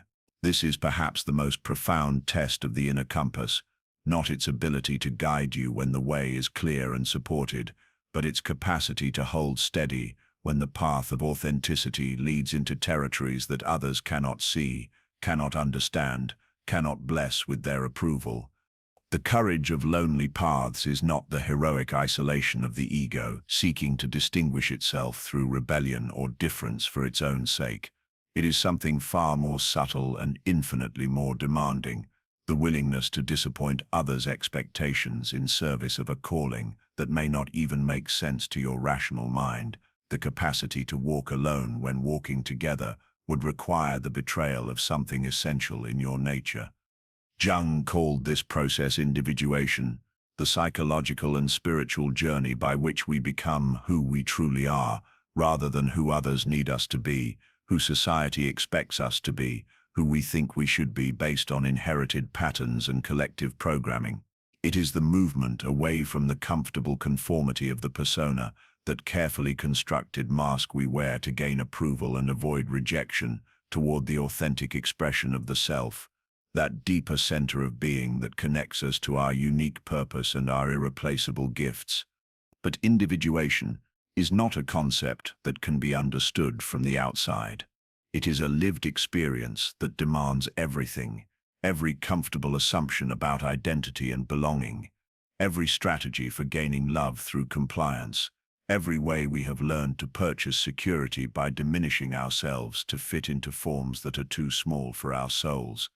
Those who have walked this path know its peculiar geography, the way it leads through territories that have no names in the common language, the way it requires the development of new senses to read signs that others cannot see, the way it asks us to trust guidance that comes from sources our culture teaches us to suspect or ignore. Watch the artist who begins to hear her own voice emerging from beneath the layers of training and influence, who starts to create work that pleases something deeper than the marketplace or the critics, or even her own previous understanding of what art should be. Notice how this emergence is often accompanied, not by celebration but by confusion, by well-meaning friends who ask when she will return to the style that made her successful, by family members who wonder if she is having some kind of crisis. The lonely path does not announce itself with fanfare. It whispers in the quiet moments when we are alone with ourselves, when the noise of other voices fades enough for us to hear the still, small voice that speaks from the center of our being. It appears as a subtle dissatisfaction with lives that look successful from the outside but feel hollow from within, as a growing recognition that we have been living someone else's dreams, following someone else's map, trying to find ourselves in territories that belong to other explorers. The businessman who has climbed the ladder of conventional success suddenly finds himself standing on a rung that offers a view he no longer wants to see. The accomplished professional discovers that her expertise has become a prison, her reputation a cage that prevents her from exploring the wild territories of possibility that call to her in the quiet hours before dawn. The devoted parent realizes that his children no longer need the version of himself he created to serve their security, and he must now discover who he is beyond the role that has defined him for decades. These are the moments when the inner compass reveals its true function, not to guide us toward what we think we want, but toward what we actually are, not toward the destinations we have planned, but toward the person we are meant to become. And often, this guidance leads away from everything we thought we knew about success, happiness, and the good life. The loneliness of this path is unlike any other form of isolation. It is not the loneliness of being excluded or rejected, though those experiences may come. It is the loneliness of seeing clearly when others are content to remain in familiar illusions, of feeling called to explorations that others find unnecessary or even dangerous, of carrying questions that others have decided are not worth asking. This is the loneliness of the mystic in a materialist culture, of the poet in a pragmatic society, of the visionary in a world that has settled for small dreams. It is the isolation that comes from outgrowing the containers that once held your life, from developing capacities that have no place in the structures you once called home. But those who have learned to navigate by their inner compass discover that this loneliness carries within it a different quality of connection, not the superficial bonding that comes from shared opinions or common activities, but the deep recognition that flows between souls who have done the work of becoming themselves. They find that as they become more authentically individual, they become more genuinely universal, able to meet others in the depths rather than swimming forever in the shallows of personality and preference. The path of individuation requires the development of what we might call sacred selfishness, the willingness to honor the call of the self, even when it conflicts with the demands of others, even when it appears to violate the codes of consideration and accommodation that govern polite society. This is not the crude selfishness of the ego, which seeks to serve its desires at the expense of others, but the refined selfishness of the soul, which recognizes that its authentic expression is its greatest gift to the world. Those who walk lonely paths learn to distinguish between the guilt that arises from actual harm to others and the guilt that comes from refusing to continue old patterns of self-betrayal. They develop the capacity to receive disapproval without automatically assuming they have done something wrong, to maintain their course even when those they love cannot understand their choices, to remain open-hearted even when their path leads them away from the familiar territories of shared experience. This is not easy work. The gravitational pull of collective consensus is enormous. The pressure to conform to family expectations and social norms can feel overwhelming. The fear of rejection and abandonment can trigger the most primitive survival responses. Every step away from the well-traveled roads activates ancient warnings about the dangers of separation from the tribe, the terror of being cast out from the safety of the group into the wilderness of individual responsibility. But those who persist in following their inner compass through these challenges discover something remarkable, that the loneliness of the authentic path is qualitatively different from the isolation of conformity. When we betray ourselves to maintain connection with others, we create a peculiar form of separation, a wall of false personality that prevents genuine intimacy, even in the midst of apparent togetherness. But when we honor our authentic nature, even when it leads us away from familiar connections, we create the possibility for relationships based on truth rather than mutual self-deception. The woman who finally admits that she has no interest in the career her parents sacrificed to make possible for her may disappoint them profoundly. But in that disappointment, she creates the opportunity for a different kind of relationship, one based on who she actually is rather than who she was supposed to become. The man who leaves the religious community that no longer resonates with his evolving understanding may find himself temporarily without the comfort of shared belief, but he also creates space for a more authentic spiritual journey, one that honors his direct experience rather than inherited dogma. These transitions are rarely smooth or painless. They often involve what Jung called the dark night of the soul, periods of confusion, doubt, and apparent lostness as the old identity dissolves and the new has not yet fully formed. During these liminal times, the inner compass becomes both more essential and more difficult to read, as the familiar landmarks disappear, and we must learn to navigate by stars we are only beginning to recognize. Those who have walked lonely paths understand that these dark nights are not punishments but initiations, not evidence of having made wrong choices, but signs that profound transformation is occurring. They learn to recognize the difference between the depression that comes from moving away from life and the grief that comes from outgrowing old forms, between the anxiety that signals danger and the fear that accompanies all authentic growth. The development of this discrimination is crucial because the lonely path is not without its genuine dangers.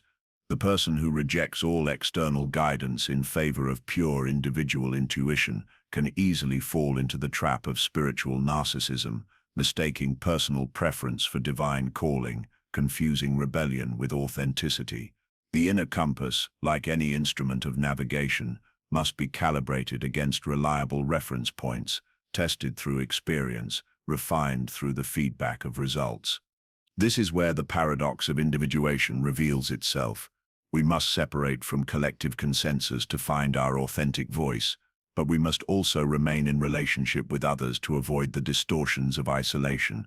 We must learn to trust our inner guidance, while also remaining open to the wisdom that comes through relationship, dialogue, and the testing of our understanding against the complexity of lived experience. Those with mature inner compasses learn to walk the razor's edge between individual authenticity and collective responsibility, between honoring their unique path and remaining accountable to the communities of which they are part.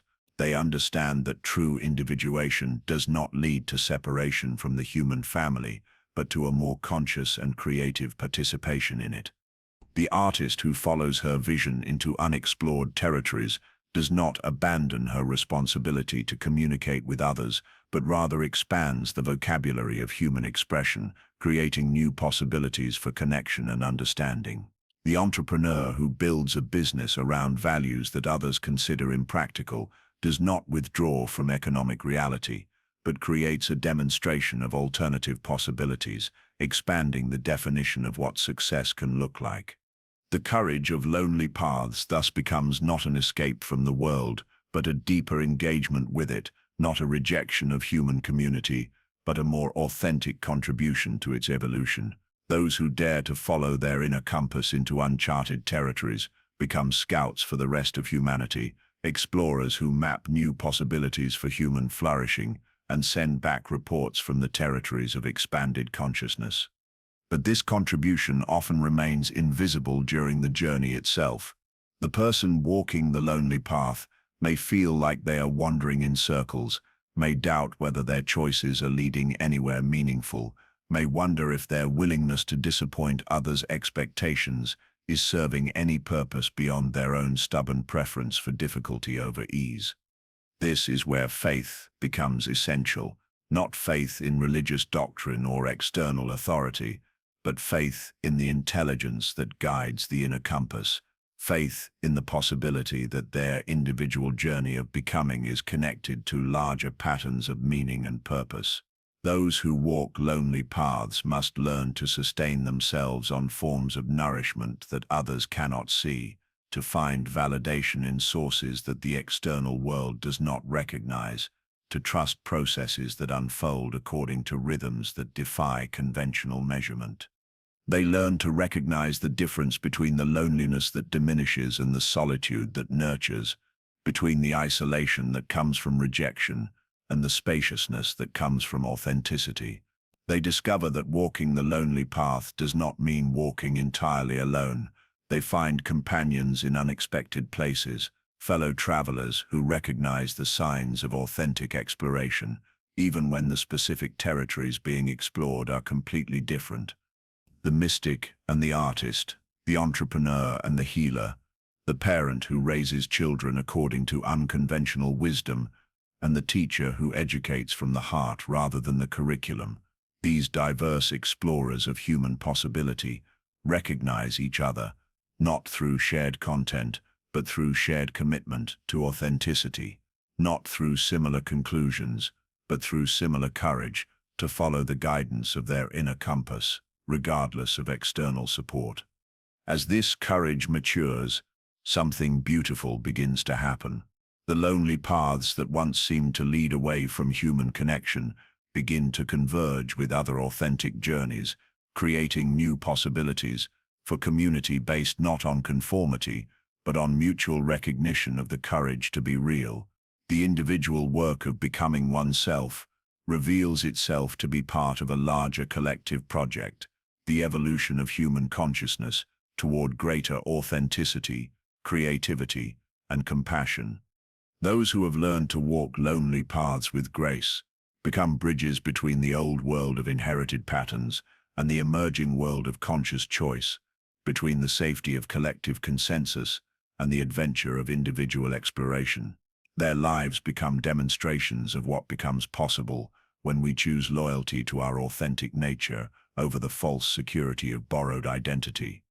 And in this demonstration, the loneliness begins to transform. It does not disappear. The path of authenticity will always require the willingness to stand alone when standing together would require betrayal of the self, but it becomes a sacred loneliness, a chosen solitude that serves not separation but deeper connection, not isolation but more genuine intimacy with the mystery of existence itself. The courage of lonely paths thus reveals itself as one of the greatest gifts we can offer to a world hungry for authentic expression, yearning for permission to explore the full range of human possibility. By daring to follow our inner compass, even when it leads away from the familiar territories of collective consensus, we create new maps for others to follow, new proofs that the territory of human potential is far vaster than our inherited assumptions would suggest. This is the ultimate destination of the lonely path, not to remain forever isolated in the territories of individual exploration, but to return to the human community with new gifts, new insights, new possibilities for what it means to be fully alive. The hero's journey, as Joseph Campbell understood, always includes the return, the bringing back of wisdom gained in solitary exploration for the benefit of the whole. Those who have learned the courage of lonely paths become, in the end, not more separate from others, but more genuinely themselves in relationship with others, not more isolated from the human community, but more authentic contributors to its highest possibilities. They discover that the path of individuation, followed faithfully, leads not away from love, but toward a love that is large enough to embrace both individual authenticity and collective belonging, both the courage to stand alone and the wisdom to know when standing together serves the greater good.